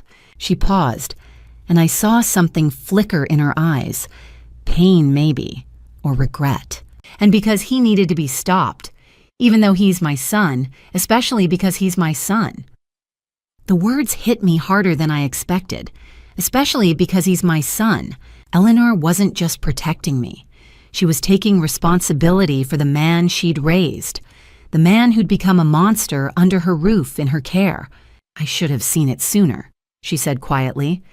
The way he talked about money, about control, the way he treated people like tools. I thought it was ambition. Her voice cracked. I thought I'd raised him better. I reached out and took her hand. She looked surprised, then she squeezed back hard. You saved me, I said. That's what matters. Eleanor nodded. Didn't say anything. Just held my hand for a moment longer, then let go and went back to packing her briefcase. Footsteps echoed behind us. Chloe, please. I froze. Jordan's voice. Desperate. Raw. Where am I supposed to go? What am I supposed to do? I turned around slowly. He was standing 10 feet away, his tie loose, his hair disheveled. He looked like a man who'd been awake for 3 days straight. He looked like he was falling apart, and I felt nothing. No pity, no satisfaction, no anger, just nothing. Eleanor stepped between us, not aggressive, not dramatic, just a simple, decisive movement that put her body between mine and Jordan's. A human barrier. Mr. Pierce, she said, her voice ice cold. My client does not speak to criminals. If you have something to say, you can say it to my associate. She gestured to Lauren Adams, who stepped forward and handed Jordan a business card. Her expression was neutral professional, like she was handing out pamphlets at a conference. Now step aside, Eleanor said. Jordan looked at me, tried to look past Eleanor around her like he could will me into acknowledging him. But I didn't. I just turned and walked away. Eleanor fell into step beside me, and we walked past Jordan like he was invisible, because he was. We pushed through the glass doors and stepped into the sunlight. The March air was cold, but the sun was warm on my face, bright enough to make me squint. I stopped at the top of the courthouse steps and breathed. Really breathed, deep and full and clean. I haven't been able to breathe normally in 9 years, I said. Eleanor looked at me, and for the first time since I'd met her, she smiled. Not the sharp professional smile she wore in court. A real smile. Soft and sad and relieved all at once. Breathe now, she said. You're free. Free. The word settled over me like sunlight. I was free. Free from Jordan. Free from his control, his manipulation, his lies. Free from the constant fear, the walking on eggshells, the second-guessing every word and action. Free. Rachel ran up the steps, her phone still in her hand, her face glowing. I told you, she said, throwing her arms around me. I told you you were stronger than him. I hugged her back hard enough to hurt. I couldn't have done it without you. Yes, you could have, Rachel said, but I'm glad you didn't have to. The three of us stood there on the courthouse steps. 3 women in the sunlight. Eleanor Sullivan, the iron gavel. Rachel Bennett, the loyal friend. And me, Chloe Mitchell, the survivor.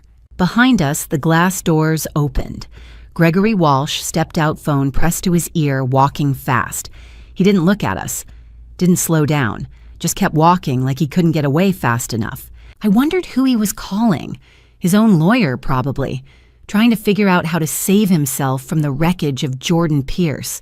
Eleanor's phone buzzed. She glanced at the screen, then looked at me. The district attorney, she said.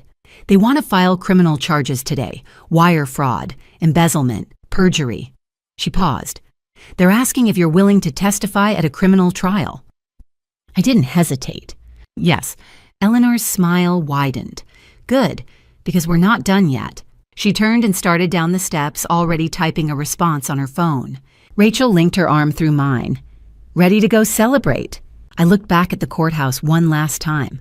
Through the glass doors, I could see Jordan standing in the hallway, alone, lost, and I turned away. Yeah, I said, I'm ready. That night, after Eleanor dropped me off at Rachel's apartment, I sat on the couch and finally allowed myself to remember the night I should have run. The night before my wedding. Rachel made tea. Chamomile, the kind she always kept for me. She handed me the mug and sat down beside me, close enough that our shoulders touched. I held the tea but didn't drink it, just stared into the steam rising from the cup. Do you remember that night? I asked. Rachel nodded. I wish I'd dragged you out of there by force. I wouldn't have gone, I admitted. I loved him. Rachel's hand found mine. I know. I closed my eyes and let myself go back. 9 years ago, the Grand Riverside Hotel, room 412. I was 29 years old. My wedding dress was hanging on the closet door, wrapped in protective plastic, the most beautiful thing I'd ever owned. I'd tried it on 3 times that day just to make sure it still fit, just to remind myself it was real. Tomorrow, I was going to marry Jordan Pierce. I was so happy I couldn't sleep. Rachel had gone back to her room around 11, said I needed rest, said tomorrow was going to be a long day, but I couldn't rest. I kept thinking about the ceremony, the vows, the way Jordan would look at me when I walked down the aisle. I loved him so much it hurt. At midnight, someone knocked on the door. I thought it was Rachel coming back to gossip or calm my nerves. But when I opened it, Jordan was standing there. He was holding a stack of papers. "Sign this," he said. No hello, no smile, just sign this. I blinked. "What is it?" "A prenuptial agreement. My lawyer says it's smart." I took the papers, scanned the first page. Legal jargon dense and incomprehensible. But one phrase stood out clear as day. In the event of divorce, the wife shall receive no assets, no alimony, and no financial support of any kind. My stomach dropped. "Jordan, this feels wrong. We're getting married tomorrow. We love each other." His face changed. Not slowly, not gradually. It was instant, like someone flipping a switch. The warmth in his eyes vanished. His jaw tightened. His voice went cold. "If you don't sign it, there won't be a wedding." I stared at him. "You're joking." "Do I look like I'm joking?" He didn't. "Jordan the First, I'll call everyone right now," he said. His voice was calm, matter of fact, like he was discussing the weather. "I'll tell them you're mentally unstable, that you tried to trap me, that I can't marry someone I don't trust." My hands started shaking. "You wouldn't do that." "Try me." "Jordan, please, and your grandmother's care facility." He leaned against the doorframe casual, like we were chatting over coffee. "I'm still paying for that, aren't I? That stops too." The room tilted. My grandmother, 92 years old, in a memory care unit because she couldn't remember her own name anymore. The facility cost $8,000 a month. I couldn't afford it. My parents couldn't afford it. Jordan had offered to pay, called it a gift, a gesture of love. Now he was holding it over my head like a weapon. "You can't." My voice broke. "She needs that care. She'll die without it." Jordan shrugged, then signed the paper. I felt tears sliding down my face, hot and angry and helpless. "Chloe," he said, his voice softening just slightly, just enough to sound almost kind. "This is just a formality. We're never going to divorce. We love each other. This is just protection for both of us." I looked at the papers in my hand, at the wedding dress hanging behind me, at Jordan standing in the doorway waiting. There was a knock on the door. Jordan stepped aside and Rachel walked in. She took one look at my face and froze. "What's going on?" "Nothing," Jordan said. "Just paperwork." Rachel's eyes went to the papers in my hand, then to Jordan. "Chloe, don't sign that." "Rachel." Jordan said, his voice hardening again. "This is between me and my fiancé. Get out." "Chloe," Rachel said, ignoring him, "please don't do this." I looked at her, at the fear in her eyes, at the way she was standing between me and Jordan like she could protect me. But she couldn't. No one could. "It's okay, Rachel," I heard myself say. "I'll sign. It doesn't matter. We'll never divorce. We're in love." Rachel's face crumpled, but she nodded, stepped back, left the room without another word. Jordan handed me a pen. I signed. My hand was shaking so hard I could barely write my name, but I signed. And the second the pen left the paper, Jordan smiled. The real smile. The warm one. The one that had made me fall in love with him in the first place. "Good girl," he said. He kissed my forehead. "Now let's get married. Everything will be perfect." He took the papers and left. And I stood there in my hotel room in my pajamas with my wedding dress hanging on the door. And I told myself it didn't matter. We were in love. I opened my eyes. The tea in my hands was cold. Rachel was watching me, her face wet with tears. "I really believed it," I said. That love meant giving up my rights, that signing that paper was romantic somehow. Rachel shook her head. "He was good at manipulation. I'll give him that. He made you think you didn't have a choice." "No," I said quietly. "He made me think I had a choice. Sign the paper or lose everything. That's not a choice. That's a threat." I set down the tea, looked at Rachel. You know what the worst part is? I spent 9 years thinking I signed because I loved him. Today I realized I signed because I was scared of him. From day one, I was already scared. There was another memory I'd buried for 6 years. A memory I hadn't told Eleanor, even though I probably should have. The night I lost our baby, and the night I knew exactly what kind of person Jordan really was. Rachel had gone to bed an hour ago.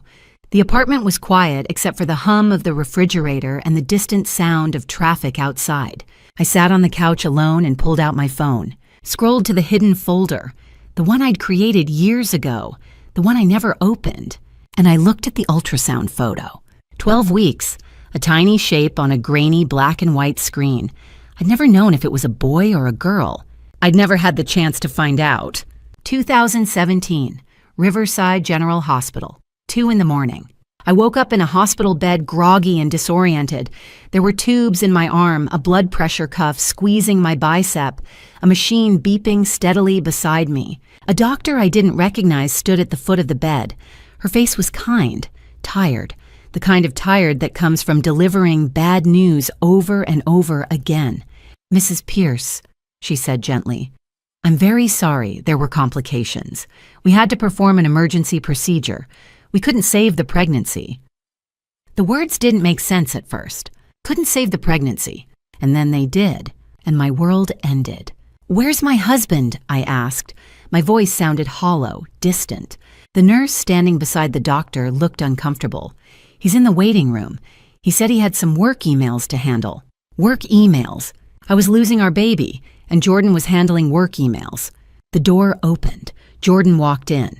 Not rushed, not frantic, just walking. He didn't come to the bed, didn't take my hand, just stood by the door, hands in his pockets. "So," he said. "Now what?" I stared at him. "Jordan, we lost the baby." "I heard." He glanced at the doctor. "Did they say when she can try again?" The doctor's expression shifted, just slightly, enough for me to see the disapproval. "Mr. Pierce," she said carefully, "your wife just underwent an emergency procedure. She needs time to heal, physically and emotionally." Jordan nodded like she'd told him the cafeteria was closed. "Right, yeah, of course." He looked at me. "Let me know when you're ready to go home." "Jordan, I need to get to the office. I'll come back later." And he left, just walked out. The nurse touched my hand. "I'm so sorry," she whispered.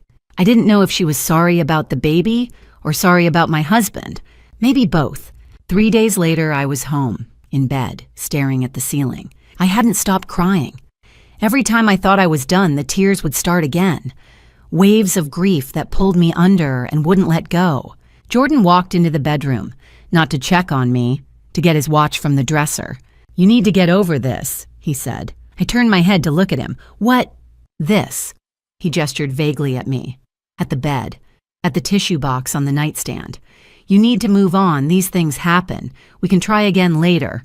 Maybe when I make partner." I sat up slowly. "You don't even care, do you?" "Of course I care." His voice was flat, annoyed. "But being sad won't change anything. I need you healthy. We have a client dinner next week." Client dinner. I just lost our baby and he was worried about a client dinner. "You're relieved," I said. The realization hit me like a punch to the chest. "You didn't even want this baby." Jordan shrugged. Actually shrugged. "I wasn't ready. Now we don't have to worry about it." He picked up his watch, strapped it onto his wrist. "I'll be late tonight, don't wait up." And he left. I sat there in bed in the house we shared and I understood. He didn't love me. He'd never loved me. I was just convenient. I looked down at the ultrasound photo on my phone. That was the moment. Not when he froze my bank accounts. Not when he hired Gregory Walsh. Not when he served me divorce papers with a smirk on his face. That moment, when he shrugged about our lost child. That's when I knew I had to leave. It just took me 6 more years to find the courage. I thought about the nursery furniture, the crib in Miami, the changing table, the rocking chair. When Eleanor had told me about it in the courtroom, I'd felt like I was drowning. Because I finally understood. Jordan could imagine a family. He could picture a nursery, a baby, a life with someone.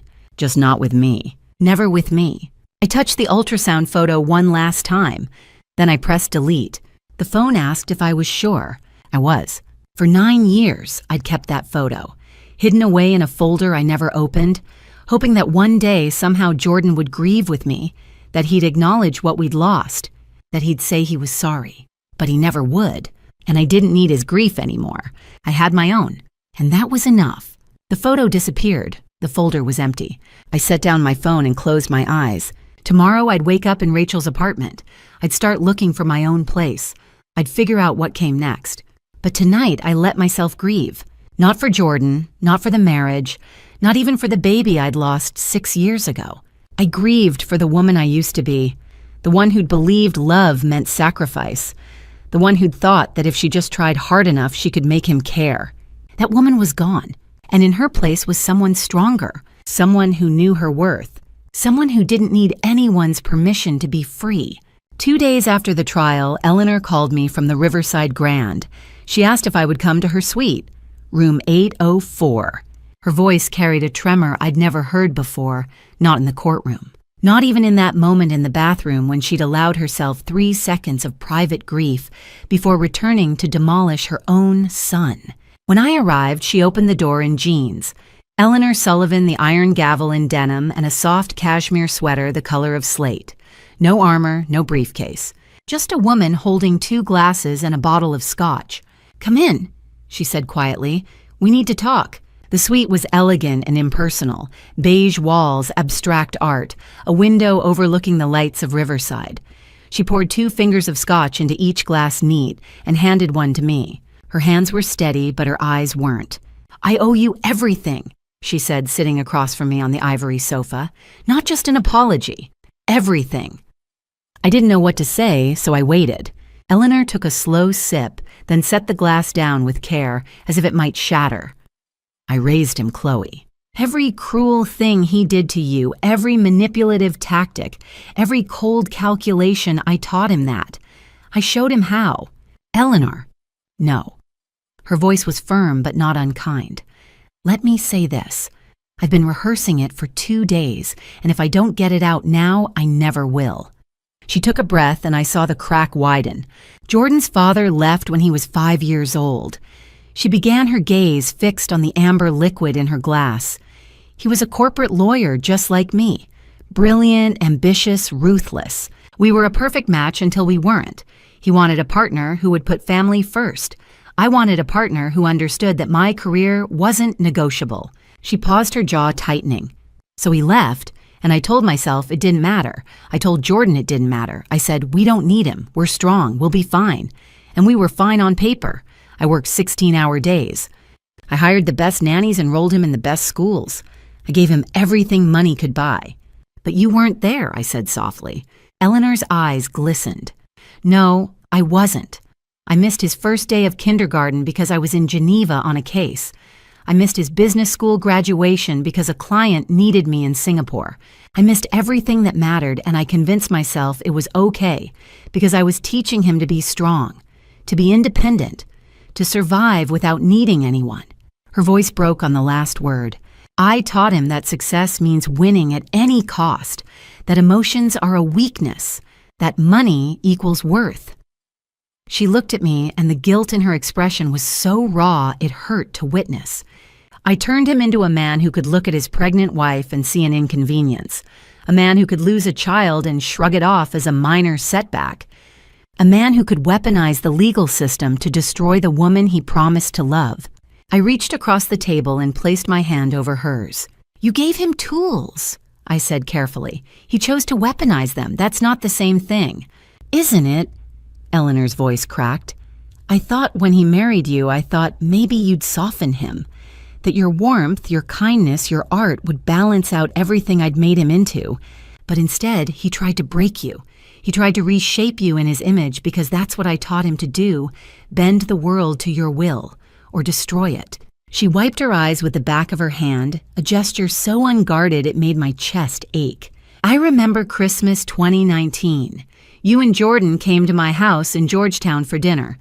I watched the way he spoke to you like you were an employee giving a disappointing performance review, and I pulled him aside and said, Jordan, you treat Chloe like an employee, not a wife. Do you know what he said? I shook my head.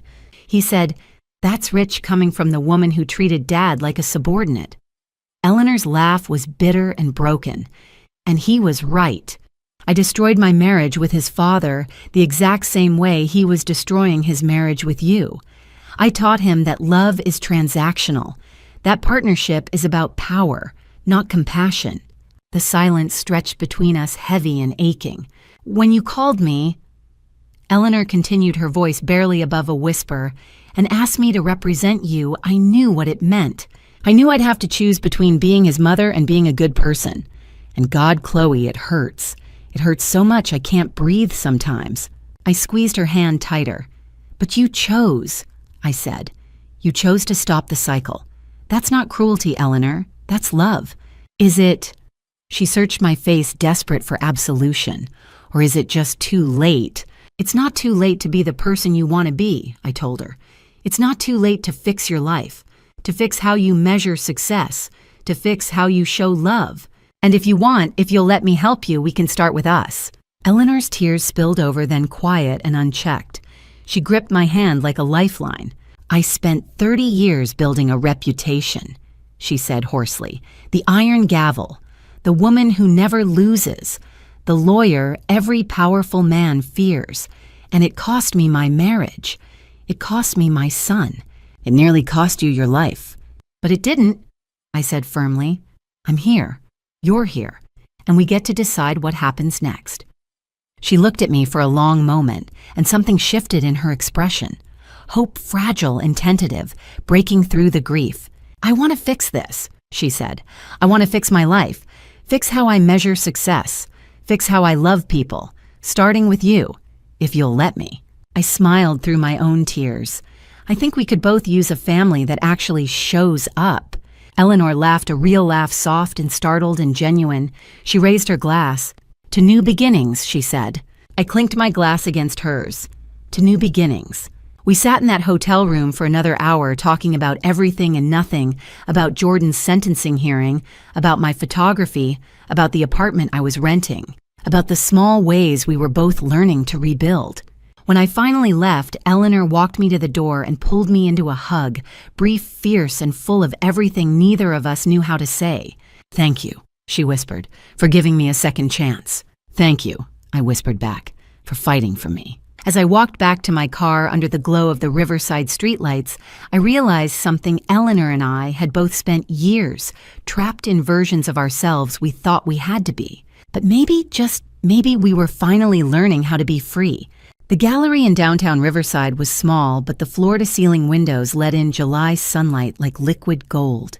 My photographs lined the walls, 20 of them, each one taken after the trial, after I was free.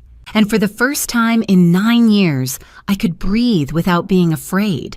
I'd called the exhibition Rebirth. It felt right. The photos were landscapes mostly. Riverside at dawn, the courthouse steps in winter light, the river in spring. But there were portraits too. Rachel laughing over coffee. Eleanor sitting in her office backlit by the setting sun. And one self-portrait, me in Rachel's apartment the morning after the trial, hair messy, eyes red, but smiling. The centerpiece was a photo I'd titled Courtroom 7, an empty wooden chair under harsh fluorescent light. The chair I'd sat in alone before everything changed. I stood in front of it now, watching people move through the gallery. Collectors, art students, friends. Someone had already put a red "sold" sticker on one of the landscape photos. I felt something warm bloom in my chest. Not just pride, not just relief. Recognition. For 9 years, I'd been told my photography was a hobby, a waste of time, something to do while Jordan was at work. Now people were paying money for it. Now it mattered. The door opened and Eleanor walked in. She looked different from the woman who'd stood in that courtroom 4 months ago. Same confidence, same sharp eyes, but softer somehow. She was wearing a cream-colored blazer instead of black. Her hair was down loose around her shoulders, and she was smiling. "Chloe," she said, crossing the room to embrace me, "these are extraordinary." She handed me a glass of champagne. She'd brought a bottle, of course, and we stood together in front of Courtroom 7. "Do you ever think about that day?" Eleanor asked quietly. "Every day," I said, "but it doesn't hurt anymore. It feels like A story that happened to someone else. Eleanor nodded. That's right. Because that woman doesn't exist anymore. You're someone new. We clinked glasses. Rachel appeared beside us, throwing her arms around both of us. 3 survivors, she said. Eleanor looked confused. 3? Rachel smiled. I survived watching my best friend suffer for 9 years. You survived choosing justice over blood. And Chloe survived everything. Eleanor's eyes filled with tears, but she was smiling. To survivors, she said, raising her glass. To survivors, Rachel and I echoed. We drank. My phone buzzed in my pocket. A news alert. I pulled it out, glanced at the screen, then handed it to Eleanor. Former executive Jordan Pierce sentenced to 7 years in prison for wire fraud and embezzlement. Eleanor read it. Her face stayed neutral. Are you okay? I asked. She handed the phone back to me. I'm fine. He chose this path. I hope the time in prison gives him a chance to reflect, to change. But that's not my responsibility anymore. I nodded. I don't hate him. I don't feel anything about him anymore. Is that normal? Eleanor smiled, a real smile. It's healthy. Indifference is the opposite of love, Chloe, not hatred. You're free of him. Free. The word still felt new, still felt fragile, but it was true. I didn't think about Jordan anymore, not the way I used to, not with fear or anger or longing. He was just gone. A chapter I'd closed, a door I'd locked behind me. Rachel squeezed my hand. How does it feel seeing your work on these walls? I looked around the gallery, at the photos, at the people admiring them, at Eleanor and Rachel standing beside me. It feels like I can finally breathe, I said. The evening wound down. Collectors had bought 3 of the photos, including one of the portraits of Eleanor. She'd insisted on buying it herself, but the collector had outbid her. You're a terrible negotiator, I'd teased. I'm an excellent negotiator, Eleanor had replied. I just wanted you to have the sale. Now the gallery was empty, just me and the soft glow of the string lights overhead. I stood in front of courtroom 7 again, the empty chair, the harsh light. Someone had placed a red "sold" sticker on it while I wasn't looking. I touched the sticker, felt the smooth paper under my fingertips. I thought about the woman who'd sat in that chair 4 months ago, trembling, alone, terrified. She'd been so brave, braver than I'd given her credit for. She'd made a phone call that changed everything. She'd walked into that courtroom with nothing but hope and a thrift store dress. She'd trusted a woman she barely knew to fight for her, and she'd won. But she was gone now. That woman scared, small, controlled, she didn't exist anymore. And in her place was me. Someone who could breathe. Someone who could create. Someone who knew her worth. I looked at my reflection in the gallery window. The city lights were starting to come on outside, turning the glass into a mirror. I looked different. Not just older.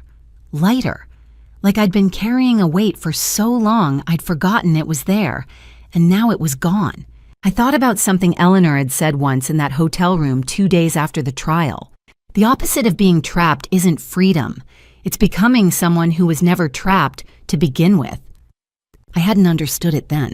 I understood it now. Freedom wasn't about escaping. It was about transformation, about becoming someone who couldn't be caged in the first place. I turned off the gallery lights one by one, locked the door behind me, stood on the sidewalk for a moment looking up at the sign. Rebirth Photographs by Chloe Mitchell. My name, my work, my story. My phone buzzed. A text from Rachel. You were glowing tonight, so proud of you. Love you, superstar. I smiled, typed back, love you too. Thank you for everything. Eleanor had texted too. Dinner next week, my treat. You picked the place. I replied, how about that Italian place you always talked about, the one you never had time to go to? Her response came immediately. Perfect, I have time now. I slipped my phone into my pocket and started walking home. Not Jordan's penthouse with its cold marble floors and floor-to-ceiling windows that felt more like a cage than a view. My home. The 3rd-floor walk-up apartment I'd rented with part of the settlement money. Small, just a bedroom, a kitchen barely big enough to turn around in, and a living room with south-facing windows that filled the space with light every afternoon. I'd turned the closet into a makeshift darkroom. It was cramped, and I had to develop prints in batches because there wasn't room for more than 1 tray at a time. But it was mine. Eleanor had offered to help me rent a proper studio space, a whole building if I wanted. But I'd said no, not because I didn't appreciate it, but because I needed to do this myself, to build something that didn't depend on anyone else's money or approval or permission. I'd planted herbs on the windowsill, basil and rosemary and mint. They were thriving. Every morning I made tea and stood by the window watching the city wake up, breathing in the scent of growing things. Tomorrow I'd go back to the darkroom, start developing the negatives for the new series I'd been planning. Something about mothers-in-law and the families we choose, about light breaking through darkness, about second chances. Eleanor had already agreed to sit for a portrait. "But only if you make me look dignified," she'd said. "I'll make you look like yourself," I'd replied. "That's dignified enough." The walk home took 15 minutes. I passed the coffee shop where Rachel and I met every Sunday, the bookstore where I'd bought 3 new photography books last week, the corner where a street musician played violin every evening, his case open for tips. I dropped a $5 bill in as I passed. He nodded, smiled, kept playing. The city felt different now. Not smaller, not safer necessarily. Just mine. Like I belonged here. Like I had a right to take up space. I climbed the 3 flights of stairs to my apartment, unlocked the door, stepped inside. The apartment smelled like coffee and developer fluid and the basil plant on the windowsill. It smelled like home. I made chamomile tea, the same kind Rachel always made for me. Sat on the couch secondhand but comfortable and looked around. This was it. This was victory. Not the trial, not the money, not even the sold photographs or the gallery opening or the pride in Eleanor's eyes. Just this, the ability to sit in my own space, to drink tea without fear, to sleep in my own bed without wondering when the next fight would start, to breathe, to exist, to be free. That I'd learned was victory enough. I finished my tea, washed the cup, turned off the lights except for the small lamp by the couch, and I went to bed. My bed, in my apartment, in my life. I closed my eyes and fell asleep without fear. For the first time in 9 years, I wasn't just surviving. I was living. If you've stayed with me until the end, thank you. This is my story. 9 years of silence, 3 hours of justice, and 4 months of learning to breathe again. Looking back, I see the girl I was hopeful, naive, believing love could fix everything. I ignored every red flag because I was taught that marriage meant sacrifice. But here's what I've come to believe: sacrifice should never mean surrendering your soul. That's just my perspective, but it's one I wish I'd understood sooner. Don't be like me. Don't sign documents at midnight because you're afraid. Don't rationalize cruelty as stress. Don't stay silent when someone treats you like you're worthless. Family betrayal cuts deeper than any stranger's blade, and when the person who promised to protect you becomes your predator, family revenge isn't about hatred, it's about reclaiming the life they stole. Eleanor once told me something I carry every day. God gives us strength not to endure abuse, but to walk away from it. In my experience, God didn't put me in that courtroom to suffer. He gave me Eleanor Rachel and the courage to fight back. He reminded me that justice isn't revenge, it's restoration. Family betrayal taught me who I wasn't. Family revenge, the kind that happens in a courtroom with evidence and truth, taught me who I could become. Surviving family betrayal and seeking family revenge through legal justice showed me that you can reclaim your power without becoming what hurt you. And God, He taught me that healing isn't linear, but it's possible. If this story touched you, please leave a comment sharing your thoughts and where you're watching from. Subscribe for more stories of resilience and justice, and share this with someone who might need to hear it. Thank you for listening when I needed to be heard. Please note, upcoming stories may include fictionalized elements for educational purposes. If that's not what you're looking for, feel free to explore content that better fits your preferences.